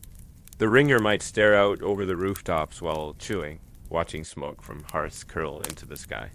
Sometimes he would hum not a tune, just a low vibration that matched the rhythm of his chewing. It passed the time. You learned to soak your bite in water first, or in thin ale if you had any. A crust left in your mouth too long would slice your gums. Still, there was something comforting in the ritual of eating up there. You didn't rush. You couldn't. Candle wax was a fixture at every meal. Not as food, of course, but as an accidental seasoning. There were other sounds, too quiet ones, that only a person eating alone learns to notice. And beneath it all, hunger. Because even after you'd eaten, it never truly went away. Sometimes it was. There were days when the air was still and the light through the slit windows turned golden, and the crust in your hand seemed like a small miracle. The ringer often kept a pouch of salt tucked in his boot. There were rules about food, of course.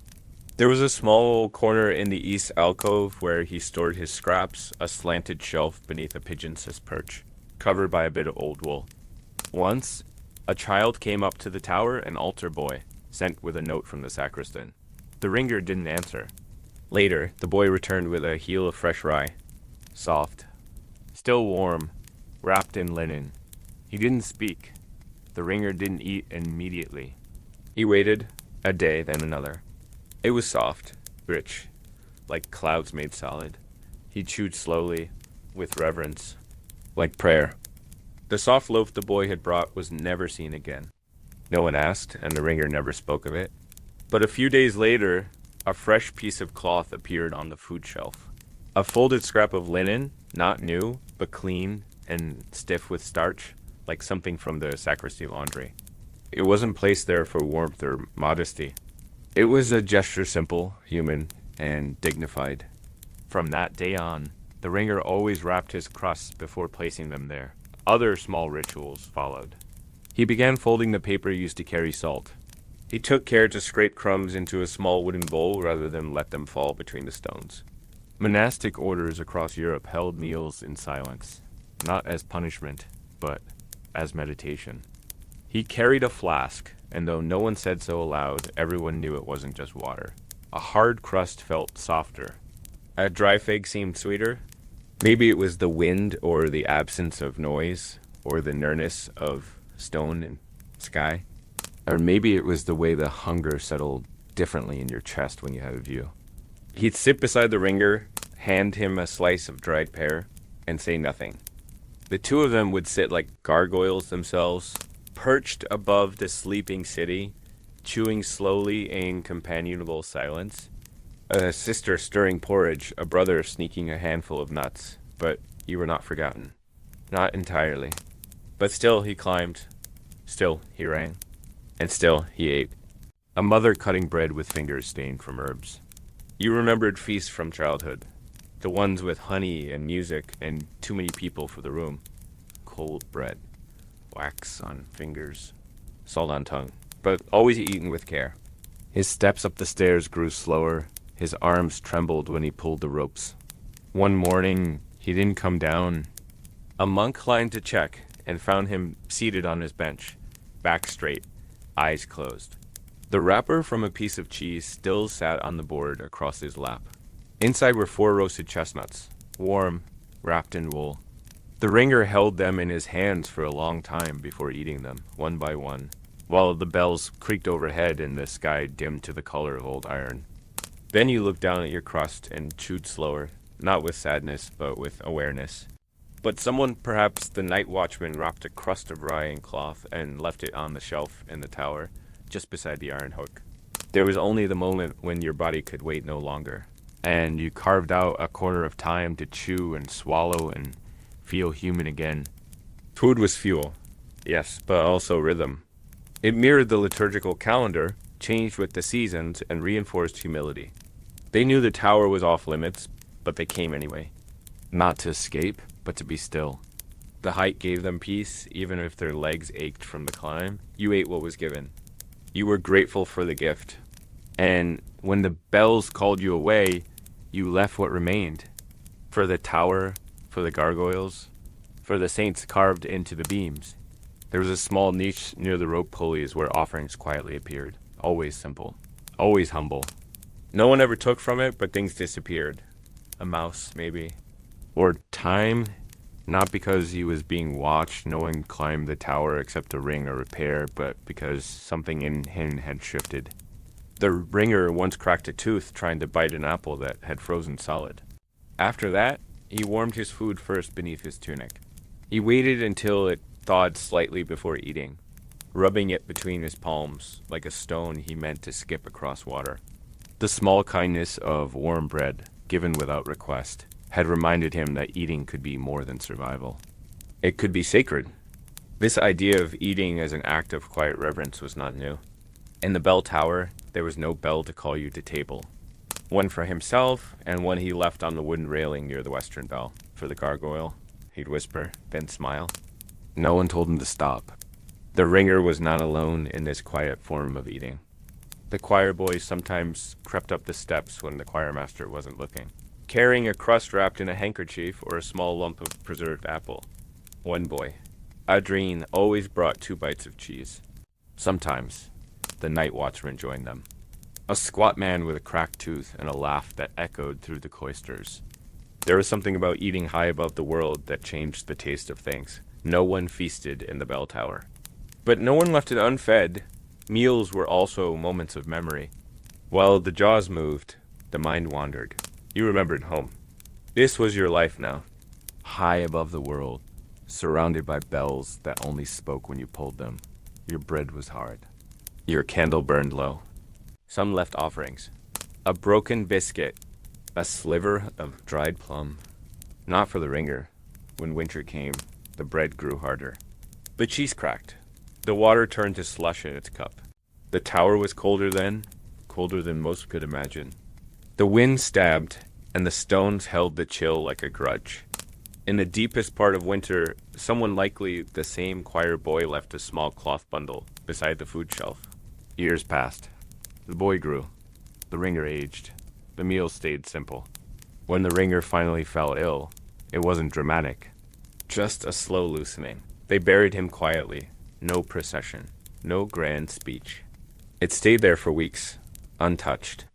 Eventually, the crust turned hard as stone. But it never crumbled, and no one removed it. It simply remained a final meal, a final mark, proof that someone had eaten there. And lived? Chapter 9. The tolling of the dead and the living. The bell didn't just tell time. It told stories. It marked endings. It announced beginnings. And sometimes it offered a voice for those who had none left. In the medieval world, before newspapers, before announcements pinned to doors, before mass literacy, the bell tower was the mouthpiece of the city. Its tones were not random. They were coded language, understood not in words, but in weight and rhythm. To the average ear, a chime was just sound. But to those who lived close to the stone, who worked among the ropes and wheels, the bell spoke volumes.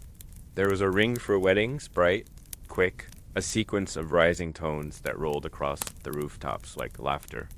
There was a call for mass measured and steady, inviting but firm, like a knock on a heavy door. But then there was the toll for death. It was different. Slower, heavier. Each strike fell with the deliberateness of a footstep at a funeral. It did not rush. It did not dance. It landed like a breath held too long and finally let go. This toll was called the knell, and those who heard it paused, even in the middle of their work. A mason might stop chiseling. A merchant might look up from his scales. A child would be hushed, just for a moment. The city itself tilted slightly toward silence. Because the death toll was not just sound. It was permission. Permission to grieve. To wonder. To remember. Not every death received a toll. That was important. Bells were reserved for those who had been part of cathedral's rhythm, the priests. The monks, the notable patrons, and on occasion, someone who had simply mattered. A baker who fed the poor. A stonemason who carved with reverence. A bell ringer who had climbed the tower every day for 30 years. When such a person died, the bell spoke. There were protocols, specific tones for specific lives. A man's death required 9 tolls, followed by 3 groups of 3. A woman's 6, then 3 groups of 2. A child's toll was different, still single, spaced, like teardrops falling from great height. The bell ringer had to know them all. He couldn't guess. Couldn't improvise. One wrong pattern could shame a family. Or worse, anger a priest. He learned them like lines from a play. Not written down, but held in muscle memory. His hands pulled not just with strength, but with intention. He let the rope fall slowly between tolls, counting the seconds in his head. He made each ring clear, clean, unwavering. There was no room for error. Because the dead were listening, or so they said. In the tower just before a death toll, the air shifted. It always did. As if the wind itself bowed slightly, the pigeons flew elsewhere. The wood creaked less. Even the bells, still silent, seemed to hold their breath. Some ringers claimed they could feel the soul rise with the sound, that each toll helped carry it upward. Not in a literal sense, but in something deeper, a tether being unwound, a cord gently severed. There was one toll the ringer never forgot. A child, 8 years old, a choir boy named Julian. Fever took him fast over a single night. By dawn, his cot was empty. No procession, no public display. But the bishop himself requested the toll. 6 strikes, then 2, then silence. The ringer's hands shook that morning, not because the task was difficult, but because Julian had once climbed the tower with him, had eaten from his bread, had asked if the bells ever got tired. He rang the pattern perfectly, then stayed there, seated beside the bell until dusk, listening to nothing, watching shadows lengthen. There were other tolls that followed, dozens, hundreds. They blurred after a time. Some were for men of power, some for boys who never learned to read, some for women who had swept the nave for 30 years, unseen and unthanked. But each toll mattered, because the bell did what words could not. It reminded the city that someone had lived. It also reminded them that someone had died. There was a toll for plague years, a rolling rhythm, almost relentless, meant to call the faithful to prayer and warn of sickness at once. In the worst months, the bell never seemed to stop. It rang until the rope frayed and snapped, until the ringer's palms blistered open, until the sound itself began to echo less like mourning and more like exhaustion. During one such outbreak, the monks debated silencing the bell. They feared it was feeding panic. But the sound had become a daily trauma. But it was the townspeople who insisted it continue. They said the silence would be worse, that without the bell, the dead would go uncounted. So it rang, and it rang. Even when no one came to Mass. Even when the pews stood empty. Even when the city grew quiet with grief. The bell filled the air like incense, thick, impossible to ignore. And when the plague passed, when the burials slowed and the city took its first clean breath in weeks, the ringer let the silence stretch long and deep. It was the first true quiet in months. Not absence, not loss, just peace. In time, the tolling of the dead became part of the rhythm of life. People began to measure seasons by the sound of it. One farmer swore he could tell the coming of winter by the way the bell echoed in the cold air. In a world where life pressed on, fields needed plowing, bread needed baking, coins needed counting, the toll was the only thing that forced a pause. It said, however briefly, that something had ended, that someone had mattered. A midwife said the silence that followed a funeral toll was the clearest silence she ever heard. Children played in the street and imitated the toll, dragging a stick across the side of a bucket to mimic its long, heavy ring. They didn't understand the meaning, not fully, but they understood the weight. And while the toll was meant for the dead, the ones who truly needed it were the living. And some simply stood still for a moment, hands at their sides, heads gently bowed. During the final toll, always the last of the pattern, they would sometimes close their eyes. Just for that one. Not in prayer. Not in performance. But as a way of giving it weight, one toll blind. One toll without vision, offered not by sight, but by heart. A bell gave permission. To stop. To cry. To pray. But nearly every ringer did it, whether they admitted it or not. It wasn't just the deaths that shaped the bell's voice. The bell didn't change. But the listener did. The final toll was the one that stayed. That hung in rafters. That curled into the corners of memory like smoke from a burnt candle. It was the way the city responded. The closer you lived to the cathedral, the clearer you heard it. Roll the rope into a loose coil. Sometimes he'd sit for a while. Sometimes he'd speak to the empty space. You were not alone. Others had passed. Others would follow. And when your time came, someone would ring for you. A quiet farewell, a whispered joke, or just a name. Sad once, softly. For some, that was a comfort. For others, a reminder too sharp. Not out of weariness, but out of respect. The stone felt heavier. He could feel them in his hands, the weight of the pull, the sound that followed. It was a private archive, kept not in parchment, but in the muscles of his arms and the quiet of his chest. The light through the slits more muted. At the base, the world carried on. Someone would be sweeping. A boy would be chasing a cat. A bell was rung and the city heard, and then forgot. A widow in the southern quarter once moved across town to escape the bell's reach. It won't let him rest, she said softly. It won't let me either. Younger boys came to assist. He taught them with care, no arrogance, no lectures, just quiet instruction. He showed them how to wrap the rope, how to breathe with the swing, how to listen between the tolls. And when the time came, he taught them about the final toll, the one with closed eyes. But mostly, he focused on the rope, on the pace, on the distance between one toll and the next. Each pull a gesture, each pause a breath. He was alone, but not unnoticed, but most stayed. A woman who once smiled at him from the market when no one else did. Those were the hardest. Not because of the physical strain, but because of the memory. Each ring brought a face, each echo, a moment, the last conversation, the final shared laugh, the silence that followed. Most listened. Some marked each toll with a prayer, others with a glance to the sky. In the tower, the ringer didn't see these reactions. He felt them, perhaps imagined them. On occasion, he was asked to toll for someone he knew, a fellow ringer, a monk who used to share his bread. There was a secret many ringers shared, passed down quietly like a family story. It wasn't written in any book. The church didn't teach it. Some said the bell rang differently when that final toll came. A deeper tone, a longer hang in the air. Of course, that wasn't technically true. After the toll came stillness. The ringer would step back, let the rope settle, and listen to the echo fade. He'd wipe his hands. The return down the spiral steps was always slower after a death toll, but the ringer didn't forget. He remembered them all. Not every name, but every ring. In later years, when his joints stiffened and the stairs seemed taller, he would still toll, though less often. One boy, named Thao, asked, "Does it help them get to heaven?" The ringer paused, then shook his head gently.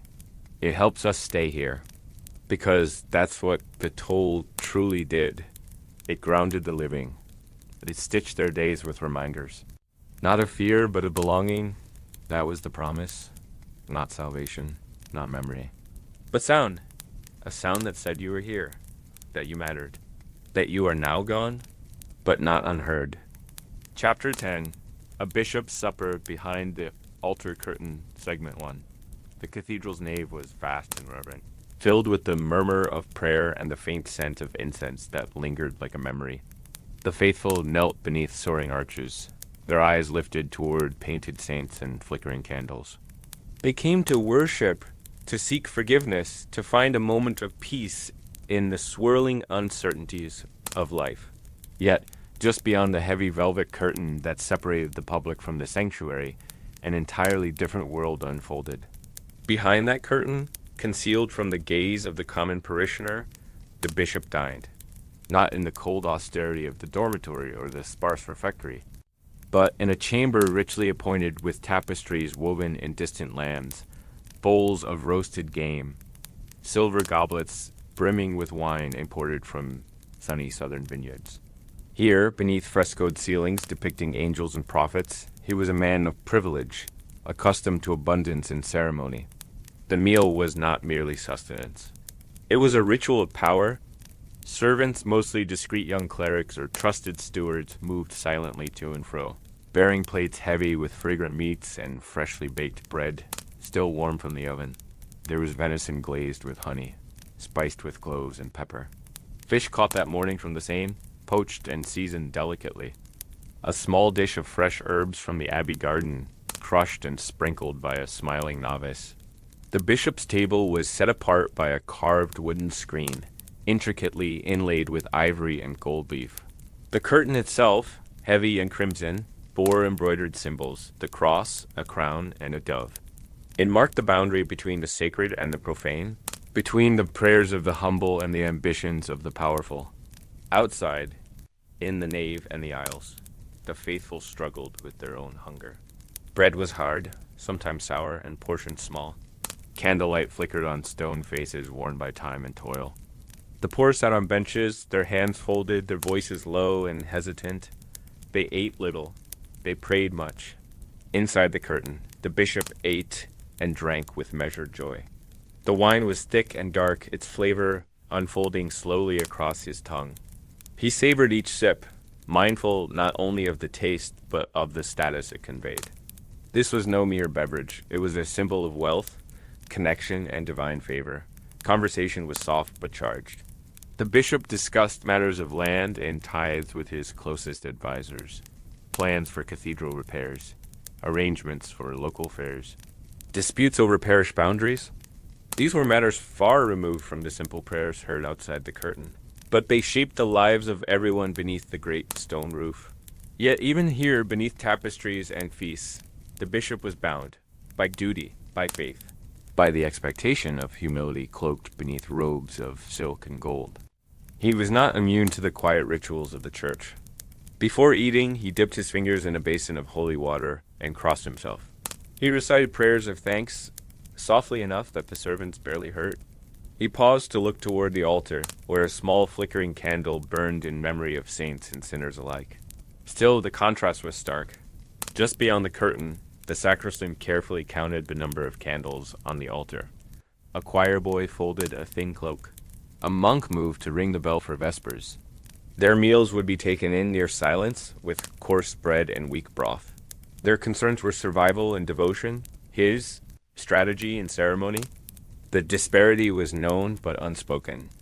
The faithful believed the bishop's prosperity was part of God's plan, a sign that the church was blessed. Others whispered about indulgences, favors bought with coin and promise. Yet all looked to him for guidance, for absolution, for hope. Sometimes, the bishop himself felt the weight of his position keenly. Late at night, when the halls were empty and the candles guttered low, he would stand at a window and gaze out over the city. The rooftops lay black against the starry sky. The distant bells echoed softly. He thought of the people sleeping in cold beds, of the sick, the hungry, the poor who had come to him with prayers in their eyes and nothing else. He often wondered if they heard the bells the same way he did, whether the sound carried with a message of comfort or of judgment. But when morning came, he donned his mitre and sat again behind the altar curtain. The feast resumed. The councils met. The prayers were said aloud, and the wine was poured. For all its contradictions, this was the cathedral's rhythm, the song of power and humility intertwined. Outside, the candles burned lower. The poor ate crusts and watched shadows dance in stone. Inside, beneath velvet and gold, a bishop's supper carried on, and both were necessary. Because the cathedral was not just a building, it was a world. After the dishes were cleared and the servants slipped away, the chamber fell into deeper quiet. The only sounds were the soft rustle of the crimson curtain and the faint drip of wax from the high candles. In that hush, the bishop sat alone at his small side table, a single chalice of leftover wine before him, and allowed himself to think not of power, but of mortality. He had been raised on stories of saints who renounced earthly goods, who slept on piles of straw, who survived on nothing but roots and prayer. His own path had diverged at the first crossroads, a fine robe, a scholarship, an invitation to the cathedral school. He learned Latin, while other children learned to plow fields. He studied scripture when they tended sheep. His world had been corridors of stone, not rows of crops. Yet now, each meal behind the curtain felt like a transaction between his vows and his comfort, his obligations and his appetite. He sipped the wine slowly, tasting honey and oak, and felt the weight of every coin that had bought it. He did not regret the feasts. He understood that the church required resources, that craftsmen and laborers depended on his patronage, that charity flowed from funds. Still, he felt the memory of hunger beneath his ribs, as though the simple crust he had forsaken still called to him. He rose and walked to the altar curtain, pausing at the embroidered symbols. A dove, a crown, a cross, each a promise, each a reminder. In the dim light, he traced his finger along the fabric, thought of the faces beyond it, the worn and the wounded, the hopeful and the hopeless. He wondered if they ever spoke his name in prayer, blessed him, or cursed him. The curtain did not answer. Returning to the table, he reached into a carved wooden box. Inside lay a handful of coins pennies meant to fund the poor box. He removed two and slipped them into his pocket. Not much, perhaps, but more than most would ever see in a day. He told himself it was enough for wine when he celebrated Mass the next morning, but also enough for bread for someone who needed it more. Above, a soft creak sounded. The bell ringer had come to wind the clockworks hidden in the south transept. The ticking gearwork was a distant echo here, a reminder that time moved on regardless of privilege or poverty. The bishop listened as the mechanism reset, tunes of a different sort than those he conducted with words. He sensed a kinship in those unseen gears machines built to order, yet subject to wear. A likeness to his own soul, perhaps, finely tuned for purpose, but prone to rust. He drank the last of the wine and stood, moving to a small basin of water by the wall. He washed his hands slowly, as though cleansing not just physical grime, but the residue of extravagance. He studied his reflection in the copper basin, lines around his eyes, sternness in his mouth, a softness he rarely allowed himself to show. Behind him, beyond the curtain, the faithful knelt on cold stones in near darkness, their prayers rising in the silent spaces between the pillars. They prayed for mercy, for healing, for forgiveness. They did not know his name. They did not know these walls hid feasts. They trusted the church would care for them. He clasped his hands and sent a silent plea. May they never feel forgotten? Before he left, he knelt at the altar beneath a small lamp that cast a circle of golden light. He read from a psalm, not aloud, but in his heart, lines of humility and grace. A final act of devotion before the world beyond the curtain resumed. Then he drew the curtain closed, leaving the quiet separate chamber behind, and stepped into the nave where candles still glowed pale, and the shadows bowed low. No one acknowledged him as he passed. The faithful were lost in their own prayers. The choir boys, exhausted from vespers, walked home in groups, their heads bent. The night watchman locked the heavy doors one by one, carrying his own sense of care for the sleeping city. The bishop walked to his quarters along empty corridors, the hush of stone underfoot. He felt the hollow echo of his footsteps, reminding him that even those who wield authority move through the same spaces as the humble. Up one staircase, past carved reliefs of angels bearing trumpets, and down another until he reached the small chamber where he slept alone. That night, he dreamed not of power or praise, but of a simple table set with a loaf of bread and a bowl of water. A child sat beside him, offering him a piece, smiling. He accepted it without question, and chewed slowly, remembering how a single bite had once tasted like mercy. When he awoke before dawn, the candles were cold embers, and the city was quiet. He dressed in plain robes, the color of pewter. In his pocket lay the 2 pennies. He left them on the windowsill for the morning's beggar, and took up his stole and his book of prayers. Beyond the curtain, the bells were silent, but soon one would ring summoning the living to prayer and a bishop to his place among them. And in that sound he would hear not only the echo of his own privilege, but the call to serve those for whom the feast never came. Chapter 11. The Man Who Measured. The vaults with his spine, before the master masons ever carved the final stone of the nave vault. They sent scoutsmen as sure-footed as goats to probe the heights, map the curves in the air, and confirm that each arch would bear the weight of heaven itself. As a boy, he had been sickly, subject to fevers that left his bones hollow. Master builders were skeptical. How could a man with no tools be accurate? The masons built a narrow ledge above the scaffold, only 12 inches wide, running the length of each rib. Etienne strapped himself to safety ropes, thin leather bands that felt more symbolic than secure, and climbed. Etienne was atop it, his back to the men shouting below. The master mason crossed himself. The cleric murmured last rites. The novices crouched in tears. But Etienne did not die. Yet he sat at a writing desk, covered in dust, and returned to his maps. He revised angles by feeling plaster models with his fingertips. He instructed the masons in measured steps. He spoke of tension and compression as though they were living things. He trained apprentices to use their bodies as instruments, to place hands on an arch and listen for the hum beneath the surface. They measured with backs and hearts. They built vaults that breathed.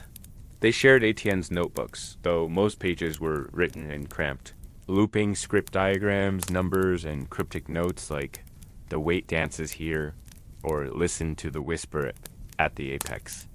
He showed them that architecture was not only seen, but sensed, that a building must speak to every sense, not just the eyes. He spent his last days tracing the curves of a small country chapel's broken arches, believing even ruin held lessons. One morning, they found him collapsed among the rubble, chalk in hand, measuring the fractured spans with his fingertips. They admire the vaulted ceiling, the way light spills through clear-story windows. They marvel at the engineering.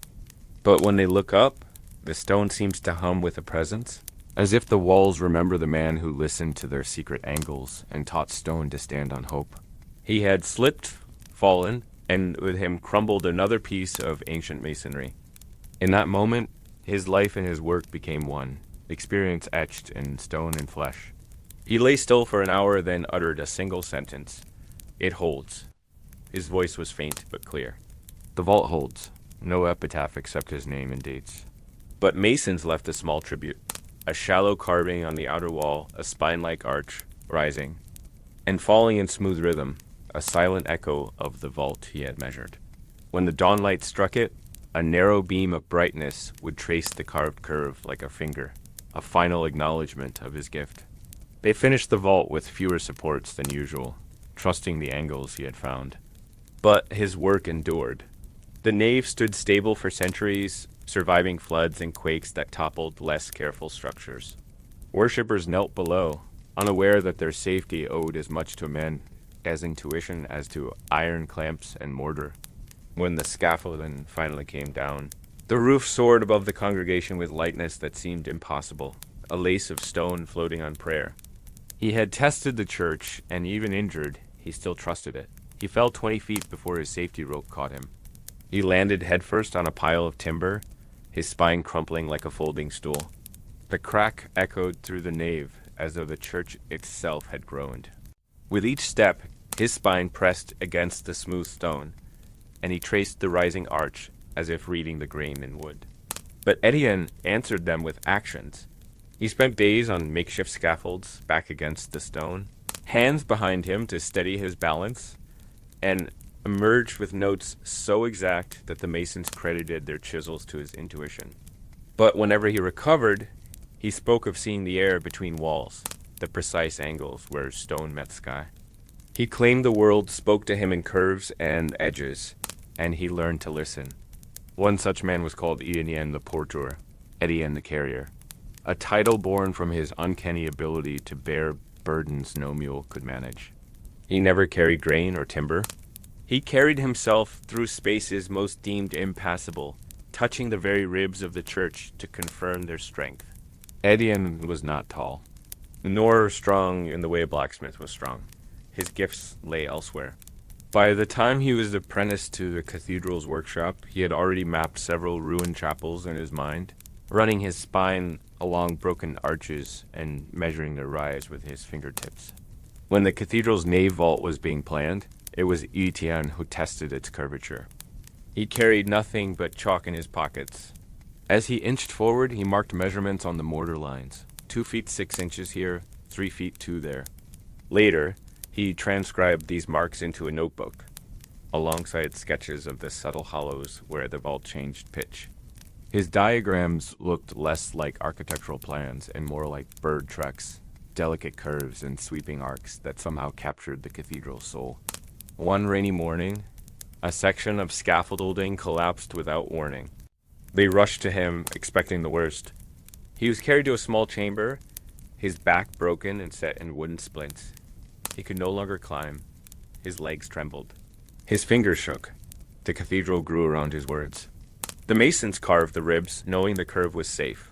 Etienne was never again seen on the high ledges. His back remained locked in a gentle curve, a human echo of the vault he had measured. In his later years, Etienne taught not the art of carving, but the art of feeling stone. A few of those apprentices carried his methods to other cathedrals. Ian's final project was never recorded as a stone. They buried him with a simple stone marker outside the cathedral's north transept. Pilgrims pass the chapel today, many unaware of the man behind the curve. After Etienne's passing, the cathedral stood unchanged, a silent testament to his intuition and quiet courage. But inside, the minds of those who had learned from him continued to turn like gears in a great machine. The apprentices he mentored went on to build chapels and cloisters, sometimes hundreds of miles away, carrying in their memories the touch of his fingertips and the echo of his voice. One such apprentice was a man named Bertrand. He arrived at the cathedral workshop as a stooped youth with trembling hands. Etienne took him under his wing, instructing him to run his spine along the curves before trusting his tools. They compiled fragments of his notebooks into a small volume titled Curves and Confidence. When the Gothic style waned and pointed arches gave way to plainer ceilings, Curves and Confidence was hidden in a chest under the choir stalls. It re-emerged centuries later when a restoration project called for understanding the original techniques. They used computer models and laser scans. They compare stress points against Etienne's old sketches, only to find they align within millimeters. A tiny label reads simply, Etienne le Porteur's rope. No fanfare, no biography. Yet visitors pause to read it, often touching the glass with reverence. There is no plaque on its walls or window dedicated to his work. Engineers still consult ancient notes that echo Etienne's insight, and who showed that architecture is not only the art of structures, but the art of listening to what lies beneath the surface. And every time a new crack appears, a mason runs a calloused back along the arch to find where the weight shifts. They trace it with chalk before deciding how to repair it. But if you stand beneath the central vault at the exact moment, sunlight streams through the clerestory and catches the surface of one rib. You can see a faint shimmer, a line of light that follows the arch. People say it is the echo of a man's spirit walking the ledges, testing the curve with his spine. No one can prove it, yet many swear it is real. Sometimes a child asks why a rope matters so much. Their parents explain that measuring the cathedral with one's own body was a kind of devotion, and that courage often resides in the simplest acts. Yet, they do not mention the spine worn smooth by skin, the chalked marks that guided the first stones, or the accident that nearly killed the man who would never surrender trust in his craft. Scholars found the volume and realized the old masons had possessed wisdom that no blueprint or blueprint maker could replace. They wrote it in plain script so any mason could use it. She ran her hand along the underside of a rib, feeling the smooth wear of centuries.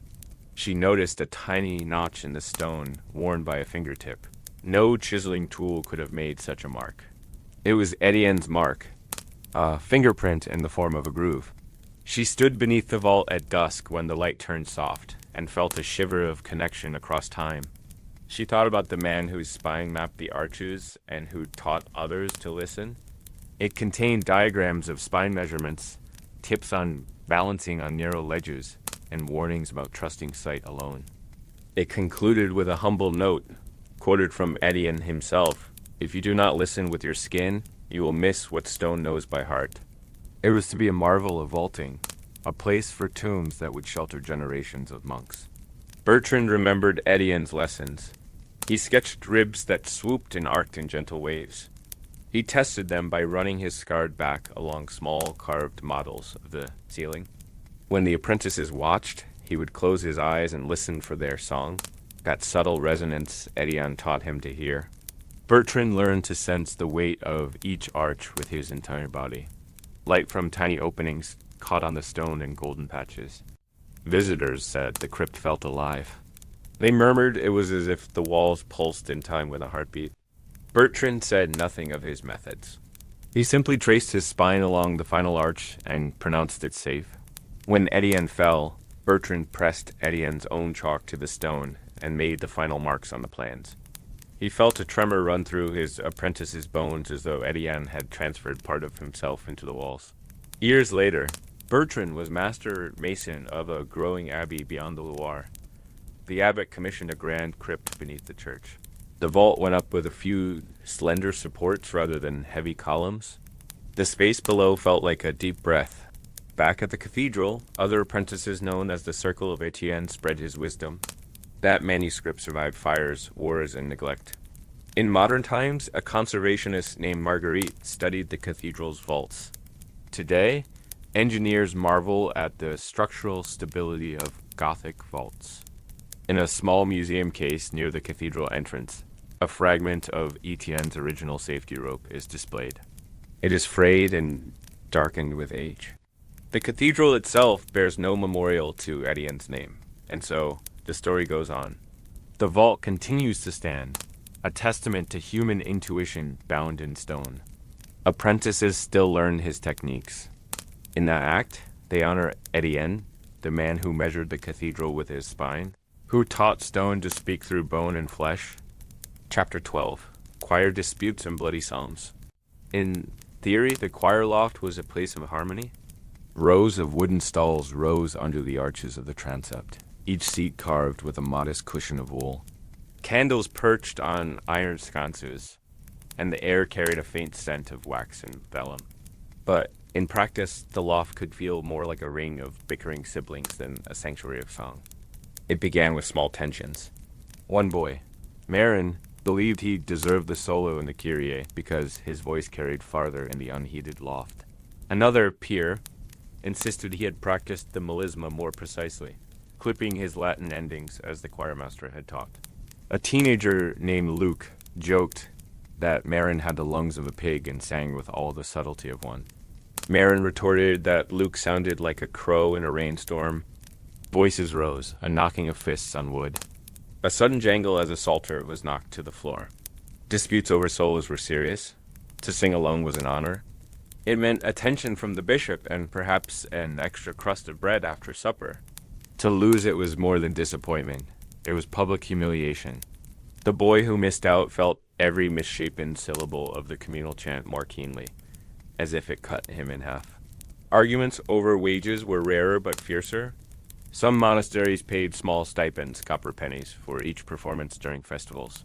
Choir boys whispered about secrets of the sacristan's ledger, certain they had been shorted by an extra bell toll. They compared notes. They complained to each other in hushed tones. When the choir master refused to listen, a few bold souls confronted him in the vestry. The clash was loud enough to echo into the cloister, drawing curious monks who scolded them for pride. Latin phrasing carried hidden stakes too. To pronounce a diphthong incorrectly was sacrilege, according to some. They argued over whether the phrase et in terra pax required a clipped pox or a lingering reverent pause before the next verse. One boy claimed his uncle, a scribe in Rome, taught him the longer form. Another insisted that the local elder priest's accent demanded the shorter phrasing. Their debate ended with an accidental elbow in the ribs and the first string of curses ever uttered in that loft. The choir master, summoned at last, pronounced both versions acceptable, but nobody listened. Physical confrontations followed.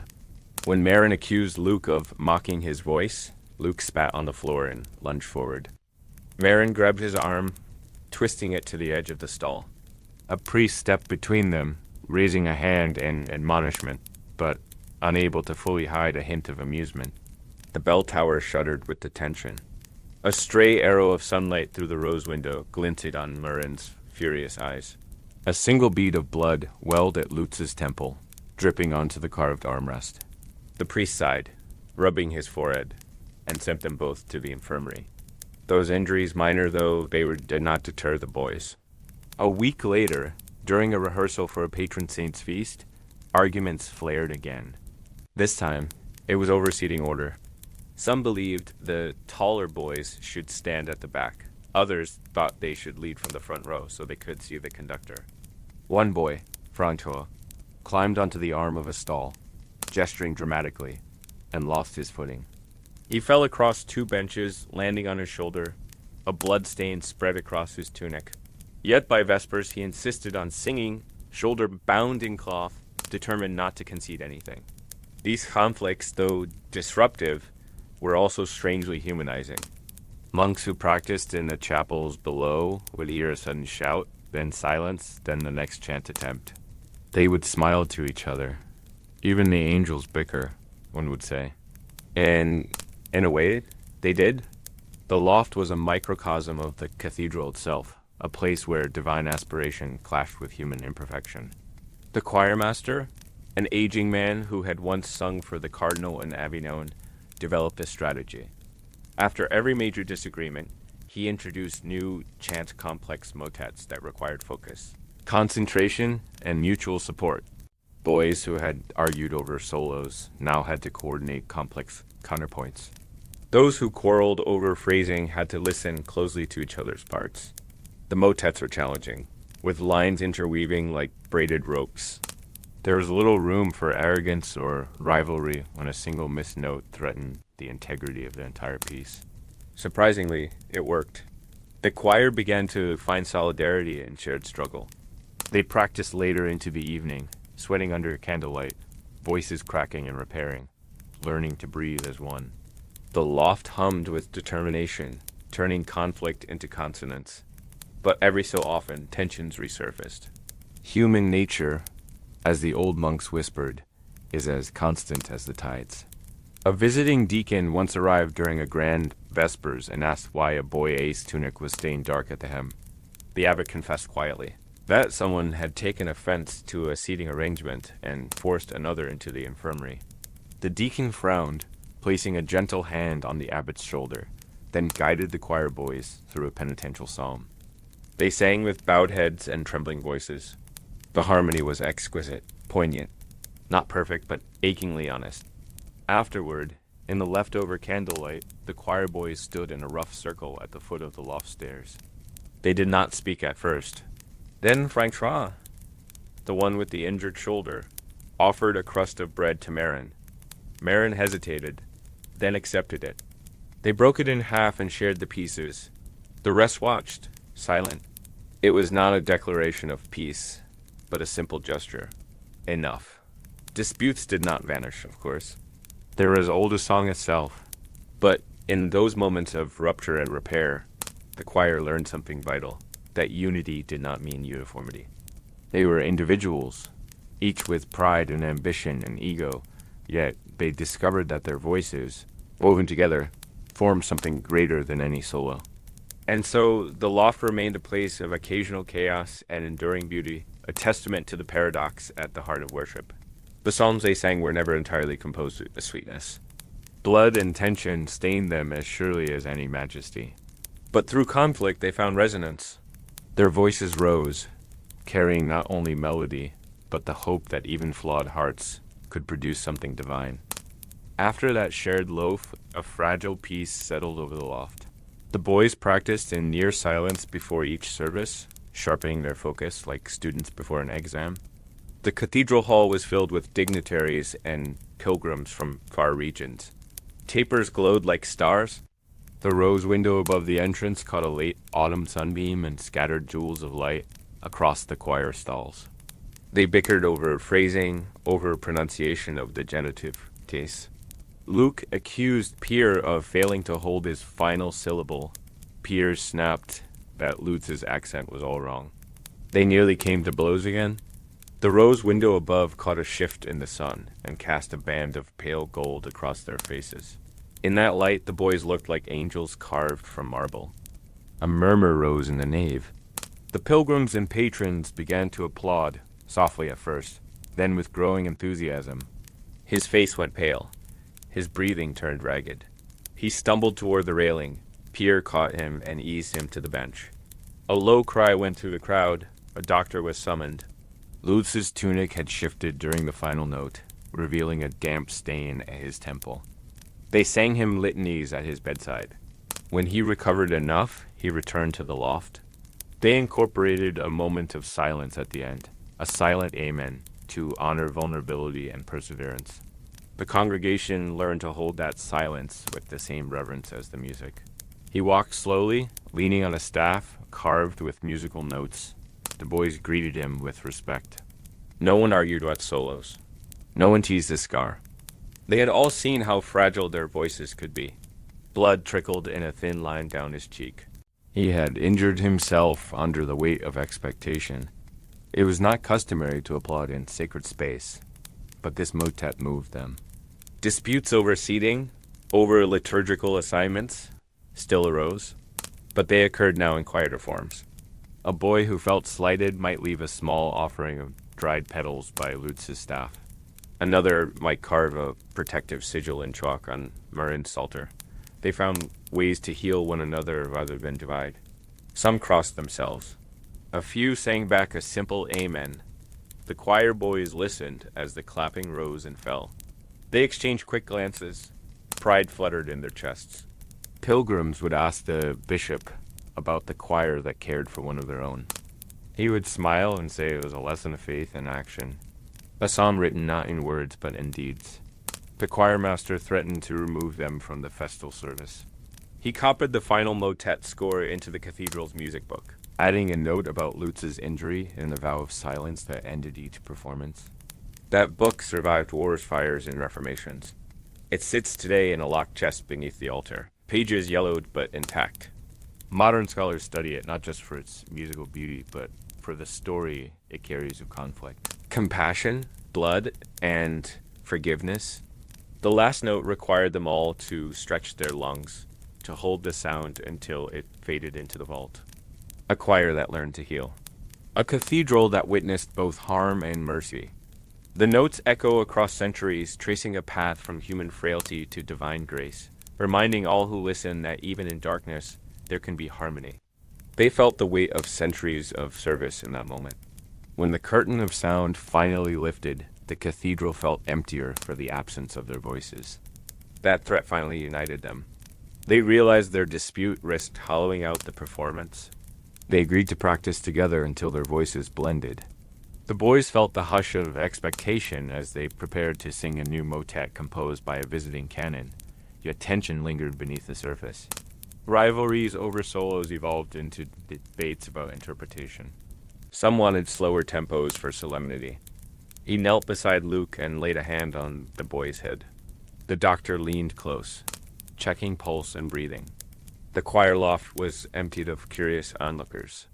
The remaining boys knelt in their stalls, hands folded, voices silent. It opened with a solo from Francois, whose voice had grown steadier after his shoulder healed. His collapse became part of the feast story. Some said it was a sign of St. Cecilia's test. Some whispered that the motet had been too powerful, too sacred for mortal lungs. Others believed it showed the cost of ambition and the price of pride. Then a tenor line echoed with Marin's clear timbre. The altos and basses followed with firm resolve. The text spoke of martyrdom, of a woman whose devotion never faltered under persecution. It asked for protection for all who labored in song. Others argued that quicker rhythms carried the words to the congregation more clearly. The choir master, ever patient, reminded them that music was not a contest but a communion. The bishop took his seat beneath a canopy of embroidered velvet. The crowd hushed. A hush so profound that even the candles seemed to hold their flames. The organ whispered beneath the vault. Then silence fell again. The boys raised their heads. Then came the feast of St. Cecilia, patroness of musicians. The motet was ambitious. 4 voices weaving in intricate patterns, Latin phrases praising the saint and invoking her blessing. Rehearsals had been tense. Each boy wanted his part to shine. On the day of the feast, they processed in robes of deep blue trimmed with silver. Francois' solo rang out with purity. The motet blossomed. Voices wove in and out of harmony, echoing phrases like Sanctus Cecilia Ora Pro Nobis with reverence. They reached the final lines, a passage of sorrow and hope. Then something unexpected happened. In the midst of this, Luke collapsed. He had hidden a fever, afraid of losing his place in the motet. The bishop rose and signaled for calm. He moved down the aisle with gentle authority. Luke survived, though he would bear the scar and the memory.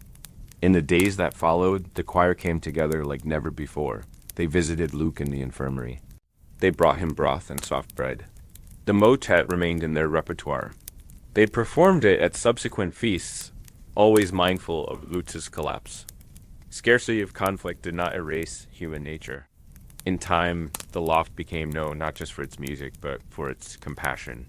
The cathedral's chronicler recorded the incident as the miracle of mercy in song. And every time that motet is sung, the loft remembers. It remembers a boy who paid with blood for the glory of music. Chapter 13. Confessions echoed through stone. In the sacred vaults beneath the cathedral, beyond the thundering of bells and the hush of prayer, lay the confessional. A small wooden booth carved into the thickness of the wall with a latticed grill separating penitent from priest. Its purpose was simple, to carry burdens from one soul to another and cast them into mystery. But the stones that enclosed it had secrets of their own, absorbing whispers and prayers, then releasing faint echoes in unexpected places. No one spoke of these echoes. They happened at odd hours when the night watchman made his rounds. A soft repetition floated through the aisles, quick and hushed. A confessor closing the door would pause, as though hearing the final amen drift back from empty air. Choir boys rehearsing near the chapel gates sometimes turned at the sound of laughter, too discreet to be natural. The first recorded happenstance involved a merchant's wife named Isabel. She confessed a trivial sin, taking a loaf of bread from a neighbor's shelves to feed her starving children. When she stepped back into the nave, she heard her own voice, trembling, echoed in the archway beyond the root screen. It wasn't loud, just a breath, as though the stone had replied. She paused, then continued home, convinced she had imagined it. But similar stories emerged. A nobleman confessed to arrogance, boasting of his wealth in taverns. The echo returned his words, softer but unmistakable. A knight admitted to secret fear on the eve of battle. His confession replayed in the crypt, where cadaver effigies lay in crates of cold earth. A young monk accused of envy heard his murmured shame carry through the cloister corridor. With each tale, the cathedral's reputation grew. Some said the stones were imbued with the prayers of centuries, that every whispered sign was captured, like water pooling in hidden springs and then released when the weight of confession pressed firmly. Others believed demons lurked within the masonry, mocking penitents with borrowed voices. The abbot convened a council. Learned men of theology and architecture gathered in the chapter house. They debated the cause, flawed acoustics perhaps, or a divine reminder that words once uttered could not vanish entirely. One scholar demonstrated by shouting a phrase in the chapel, then capturing the returning echo with a basin of metal. The sound reverberated precisely, delayed by the curvature of vaults and the uneven surface of stones. Science, however, did little to assuage superstition. Devout pilgrims traveled to witness the phenomenon, lining up for confession not only for absolution, but for the spectacle of hearing their own sins return. Some came to test the stone reciting long lists of transgressions, then waiting in silent anticipation. When the echo returned, they crossed themselves. They left offerings of coins and small tokens, believing they had glimpsed a divine paradox, forgiveness that could not fully expunge memory. Priests grew uneasy. Confession was meant to be private, between sinner and God, yet the cathedral had become a theater of shame. The abbot issued a decree. Confessions must be heard in secluded chapels, behind thick fabric curtains, and away from the stones that echoed. He commissioned heavy draperies to cover the confessional walls, hoping to muffle any return. For a time, the echoes ceased. Silence reigned in the nave. But the draperies, over years of dust and decay, rotted and tore. A careless mouse gnawed through one corner. The fabric fell away. Then the echoes returned, louder than before. Not only in the main chapel, but in the crypt, the transept, the cloister walk. Whispers of every kind fear, regret, longing rose in the corridors, sometimes overlapping, creating a chorus of hidden confessions. They were faint, but unmistakable. The sigh of a penitent, the catch of breath at a dark admission, the desperate plea for mercy. Some said the stones had grown restless, that the cathedral could no longer contain the weight of so many secrets, that the stone itself was confessing, seeking relief from bearing the burden of human sin. A young novice, curious and courageous, ventured through the cloister at midnight, a candle in hand and a recorder of wax by his side. He placed the wax against the wall, whispered a confession of envy. I covet the gardener's warm cloak, then pressed the candle to melt the wax in place. He departed, leaving the wax disc on the stone. Days later, a mason found the wax and chipped it off. Within the hardened disc, he claimed, were faint impressions of the novice's words, letter shapes pressed into melted wax. The novice vanished soon afterward, sent to a monastery where stones did not speak. In response, the abbot ordered a final solution, new confessional booths, hewn from oak trunks far from the choir and built on wooden platforms floating above foundation. The stones of the outer nave were sealed with plaster. Only one confessional remained in its ancient spot, but it was locked, its key thrown into the river. Still, at night those who walked the empty halls heard them. Echoes of confessions passed, drifting through arches, brushing the walls. The cathedral kept its memories, and the living, who tried to bury their sins, realized too late that stones, like hearts, never truly forget. Even after the final confessional was sealed, the echoes persisted. They wove through the cathedral like ghostly processions, slipping beneath doors and curling through narrow passages. Monks complained of hearing the long-forgotten whispers of old abbots confessing misdeeds no living soul could recall. Choir boys huddled in the vestry, shivering when they thought they heard their own whispered fears spoken back. The sound became part of the building's breath. Some theologians argued that the echoes were a mercy, that God granted a final catharsis, sins voiced once more, this time into the ears of stone, forcing the penitent to face them afresh. Others condemned the phenomenon as diabolical trickery. They insisted demons must be trapped in the mortar, mocking the faithful with half-remembered whispers. A small circle of monks staged midnight exorcisms in the cloister, chanting litanies and sprinkling holy water over every stone surface. The echoes vanished for a night only to return with greater insistence at dawn. Lay pilgrims, drawn by rumors of the living walls, arrived in droves. They carried small tablets and styluses to record what they heard. Vendors sold ear trumpets shaped like angelic horns, so that curious listeners could amplify the faintest confession. Some recorded entire conversations, playing them back on wax cylinders, marveling at the spectral interplay of penitent and pavement. A few collectors paid fortunes for a scrap of plaster stained by a notorious sinner's shadow. The cathedral chapter realized that the phenomenon threatened the sanctity of confession. In a special council, they debated drastic measures: demolish and rebuild the north transept, or quarry fresh stone from another hillside. But the cost, financial and spiritual, proved too great. The building, after all, was itself a repository of faith, a monument to continuity. They settled instead on a compromise, encouraged privacy by building a secluded chapel of shrine confessions in the crypto's far corner. It was small, windowless, lined with draperies, and provided only to the most discreet or desperate. Still, the echoes slipped through. Not through the chapel, its wooden panels absorbed every whisper, but through cracks in the vault. A line above the crypt altar developed a fine fissure, and from it, penitents heard their own gentle lamentations for years afterward. When restorers sealed the crack with fresh mortar, the echoes moved 2 feet west, finding new pathways in the hidden joints between stones. Eventually, the cathedral's canons came to accept the echoes as part of its soul. A new liturgical rite emerged, the Echo Vigil. Once a year, on All Souls' Eve, the choir would process in candlelight to the sealed confessional. They would stop, bow their heads, and remain silent as the shadows grew long. Then the chapel organ would play a single chord, held until the candles guttered. No sermon, no prayer, no proclamation, only silence, allowing the building to speak if it wished.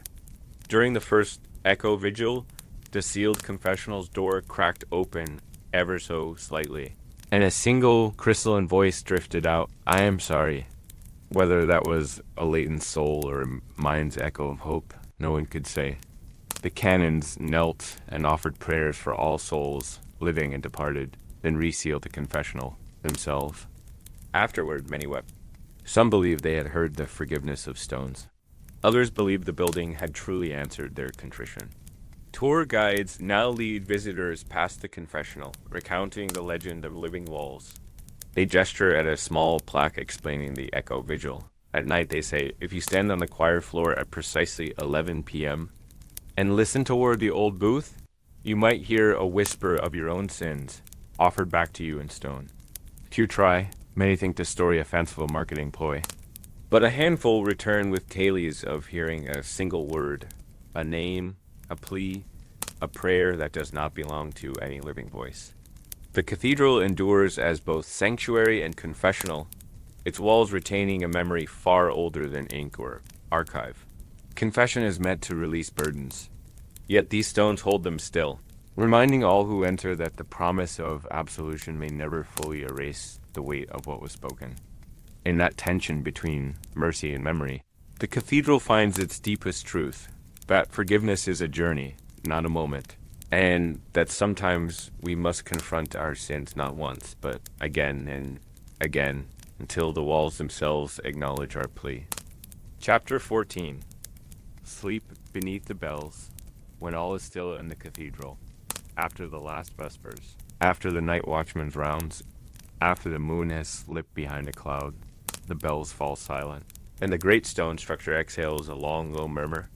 Blankets were wool, patched in places, and carried the stale scent of smoke and sweat. Outside the narrow slit windows, the night wind howled like a living thing, rattling shutters and whistling through gaps in the walls. Your breath froze on the inside of your cloak, and you tucked your knees close to your chest, seeking warmth. This is the hour when the bell ringers, choir boys, and monks who dwell within its walls seek rest. There you could swing gently, lulled by the sway of the tower, but there was no guarantee you'd wake in time. A single miscount, A rope caught unexpectedly missing a toll was unforgivable. They recited the Psalter in their heads as they drifted off, letting each verse carry them toward slumber. When they slipped between consciousness and dream, the words slipped too, blending into a soft litany that lulled them. Some claim this practice brought them visions of angels, perched on the bell-silent guardians who watched over sleepers when the tower stood guard. But in the bell tower, sleep is a borrowed gift, fragile and easily chased away by a creak of timber, or the distant toll of a city watch. Not a sound, but a shift, a pale light in the slit windows, a staleness in the breeze. Your pulse steadied. You rose slowly, bone by bone like a prayer unfolding.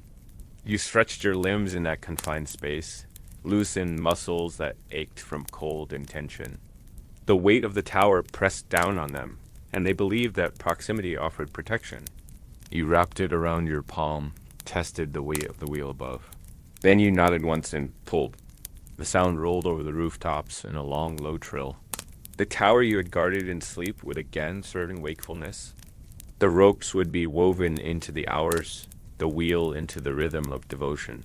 It was the pre-dawn call and alarm for the city, a summons for the faithful, and a signal that another day had begun. But you had also held them close, guided their voice, and ushered the world into its dawn. Nearby, your co-ringer stirred, wiping sleep from his eyes. He joined you at the rope, and the two of you rang together, alternating pulls until the sequence was complete. If the bell's frame shifted in the night, they would know first. Rain pounded on the slates, sending rivulets through cracks in the mortar. Lightning flashed behind stained glass, showering the floors below with flickering color. On such nights, no one slept. The tower became a sanctuary of vigilance. Huddled beside a lantern, the ringer monitored the bells, never certain they wouldn't shatter under the storm's fury. But it also meant rest was fitful. Every tiny vibration felt like an earthquake beneath their bones. Then, very faintly, you could hear your own pulse echo off the walls. The dripping of condensation, the soft scrape of cloth on stone when a bird alighted. You listened to the cathedral breathe.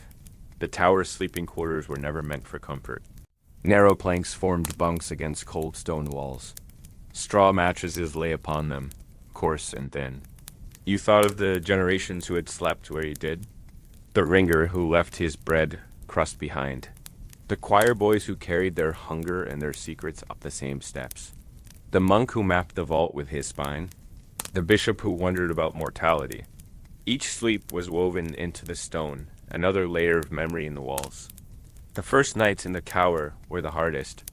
You would lie awake long after the others had dozed, listening to the tower itself. The iron supports creaked as they settled. The rope pulleys above whispered as they shifted in the breeze.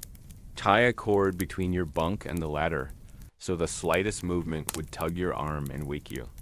Keep a piece of chalk under your pillow to mark the minutes you spent awake. In the darkness, the chalk scraped on stone like a distant prayer. Far below, the city's watch bells rang on the hour, reminding you that time still moved even when you slept. You'd sit up, heart pounding, eyes straining in the dim candle glow. You'd whisper, "Not yet," and lie back down, wishing you could silence your own pulse.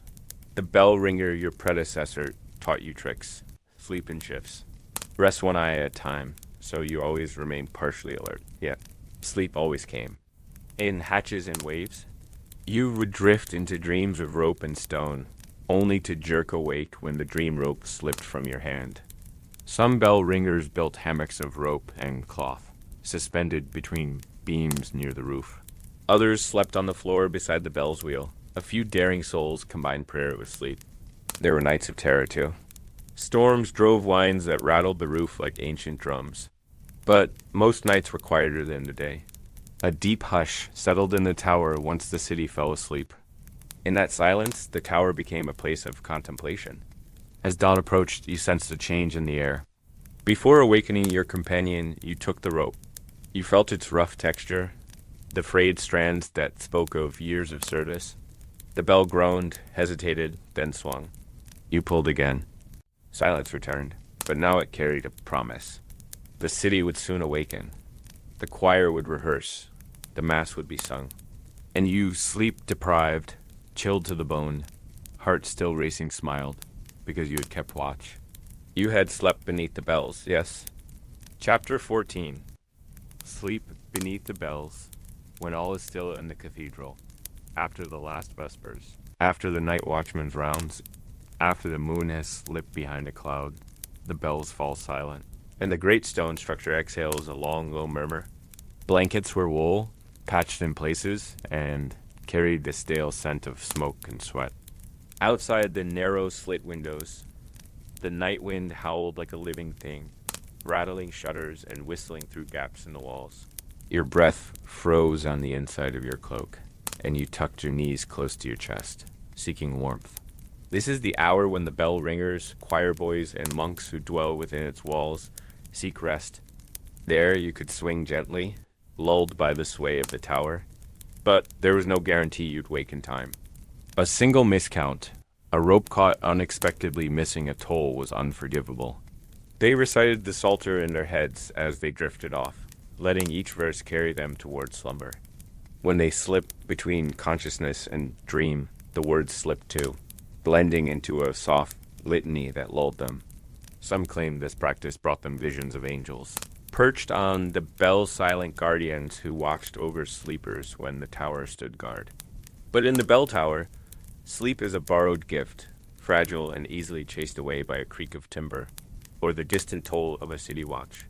Not a sound, but a shift, a pale light in the slit windows, a staleness in the breeze. Your pulse steadied. You rose slowly, bone by bone, like a prayer unfolding. You stretched your limbs in that confined space, loosened muscles that ached from cold and tension. The weight of the tower pressed down on them, and they believed that proximity offered protection. You wrapped it around your palm, tested the weight of the wheel above. Then you nodded once and pulled. The sound rolled over the rooftops in a long, low trill. The tower you had guarded in sleep would again serve in wakefulness. The ropes would be woven into the hours, the wheel into the rhythm of devotion. It was the pre-dawn call and alarm for the city, a summons for the faithful, and a signal that another day had begun. But you had also held them close, guided their voice, and ushered the world into its dawn. Nearby, your co-ringer stirred, wiping sleep from his eyes.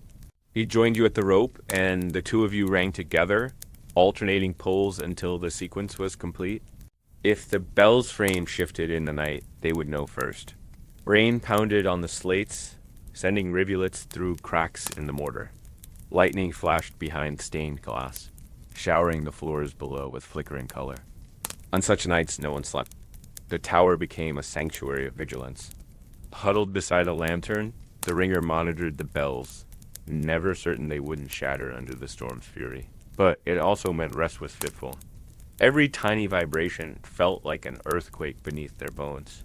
Then, very faintly, you could hear your own pulse echo off the walls. The dripping of condensation, the soft scrape of cloth on stone when a bird alighted. You listened to the cathedral breathe. The tower's sleeping quarters were never meant for comfort. Narrow planks formed bunks against cold stone walls. Straw mattresses lay upon them, coarse and thin. You thought of the generations who had slept where you did. The ringer who left his bread crust behind. The choir boys who carried their hunger and their secrets up the same steps. The monk who mapped the vault with his spine. The bishop who wondered about mortality. Each sleep was woven into the stone, another layer of memory in the walls. The first nights in the tower were the hardest. You would lie awake long after the others had dozed, listening to the tower itself. The iron supports creaked as they settled. The rope pulleys above whispered as they shifted in the breeze. Tie a cord between your bunk and the ladder, so the slightest movement would tug your arm and wake you. Keep a piece of chalk under your pillow to mark the minutes you spent awake. In the darkness, the chalk scraped on stone like a distant prayer. Far below, the city's watch bells rang on the hour, reminding you that time still moved even when you slept. You'd sit up, heart pounding, eyes straining into dim candle glow. You'd whisper, "Not yet," and lie back down, wishing you could silence your own pulse. The bell ringer, your predecessor, taught you tricks. sleep in shifts. Rest one eye at a time, so you always remain partially alert. Yet, sleep always came. In hatches and waves, you would drift into dreams of rope and stone, only to jerk awake when the dream rope slipped from your hand. Some bell ringers built hammocks of rope and cloth, suspended between beams near the roof. Others slept on the floor beside the bell's wheel. A few daring souls combined prayer with sleep. There were nights of terror, too. Storms drove winds that rattled the roof like ancient drums. But most nights were quieter than the day. A deep hush settled in the tower once the city fell asleep. In that silence, the tower became a place of contemplation. As dawn approached, you sensed a change in the air. Before awakening your companion, you took the rope. You felt its rough texture, the frayed strands that spoke of years of service. The bell groaned, hesitated, then swung. You pulled again. Silence returned, but now it carried a promise. The city would soon awaken. The choir would rehearse. The mass would be sung.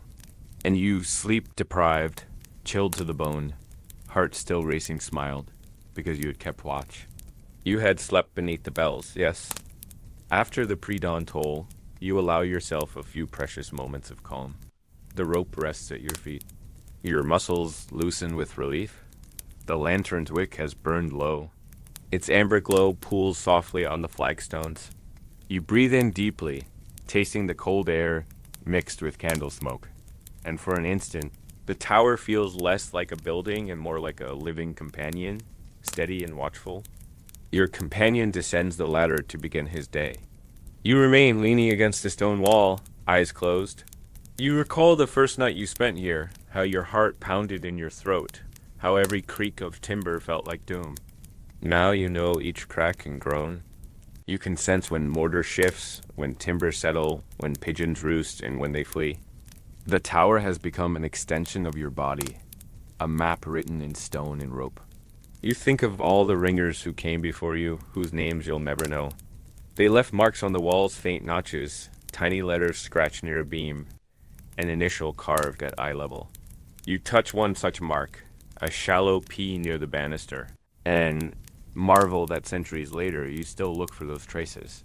Each notch feels like a handshake across time, a reminder that your lonely vigil is shared by many.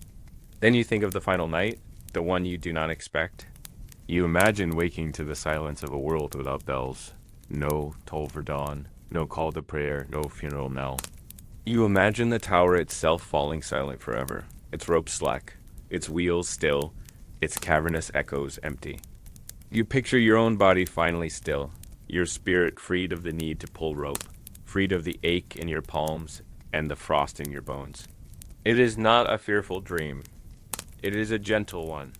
In that silence, you feel a release, not loss, but completion. You see yourself lying on your straw mattress, the lanterns glow dim around you, the stones cradling you like an old friend. No storms, no midnight watch, no midnight toll. Just sleep deep and untroubled. You imagine drifting away, your last thought the soft murmur of the cathedral, the echo of bells that no longer ring but still live inside the walls. In that moment, you understand the gift of your service. You have carried the tower's voice day after day, year after year. You have transformed silence into sound, solitude into ritual, devotion into daily labor. You have been both keeper and instrument, guardian of time, and herald of sacred hours. Your hands are worn, your back is bent, your sleep is stolen, and yet you would not trade a single toll. A faint shaft of sun slips through the window slits, painting stripes of pale gold on the cold stones. Dust motes dance in the light. A spider's web glitters in a corner. Life stirs below in the cloister footsteps, the murmur of monks, a distant hymn. You stand, stretching each limb in turn. You wrap your cloak more tightly around your shoulders, tuck the chalk, and the oil lamp back into your satchel and prepare to descend. Before you go, you pause one last time. You place a hand on the thick rope. You press your palm against its fibers, feeling the roughness that has scorched your skin countless times. You whisper a word of thanks to the bells, to the tower, to those who came before and those who will come after. Then you nudge the rope gently, releasing the last thread of tension left from the dawn's toll. As you climb down the spiral, step by step, you carry with you a sense of completion and continuity. Each notch in the wall, each groove in the rope, each echo in the stone is part of an unbroken chain of service. Today's bells will ring anew. Today's prayers will follow them. And tonight, someone else will tread these steps, carry this rope, and dream beneath the bells. You reach the base of the tower, lantern in hand, and step into the morning light. The city hums awake around you. You hear a distant peasant shout, a dog's bark, the clatter of cartwheels on cobblestones. Above it all, if you listen closely, you can still hear the faint resonance of the bells you rang, fading across rooftops like a benediction. Your day has begun. You move forward knowing that soon you will return climb those steps, wrap the rope, pull the weight of history into sound again. But for this moment you stand in the sun, blood warmed in your veins, heart steady, and carry with you the quiet peace of having slept beneath the bells, and the promise of resting there once more when your vigil finally ends. As the final daylight fades, the cathedral stands tranquil beneath the gathering sky. Its towers reach toward dusk, and the bells rest in their frames, hearts of metal stilled until the next call. You have felt the chill of pre-dawn mist on narrow stairwells, the burn of calluses on rope, the hush that follows a funeral toll. You have sat beside choir boys arguing over a single note, watched the glow of a rose window as light danced through glass like living color hidden behind altar curtains, where sumptuous feasts contrasted with the humble meals of those who served. You have listened to stone-whispered secrets of confession and mapped vaults by pressing spine to curve, trusting a single man's intuition where plans and pulleys might fail.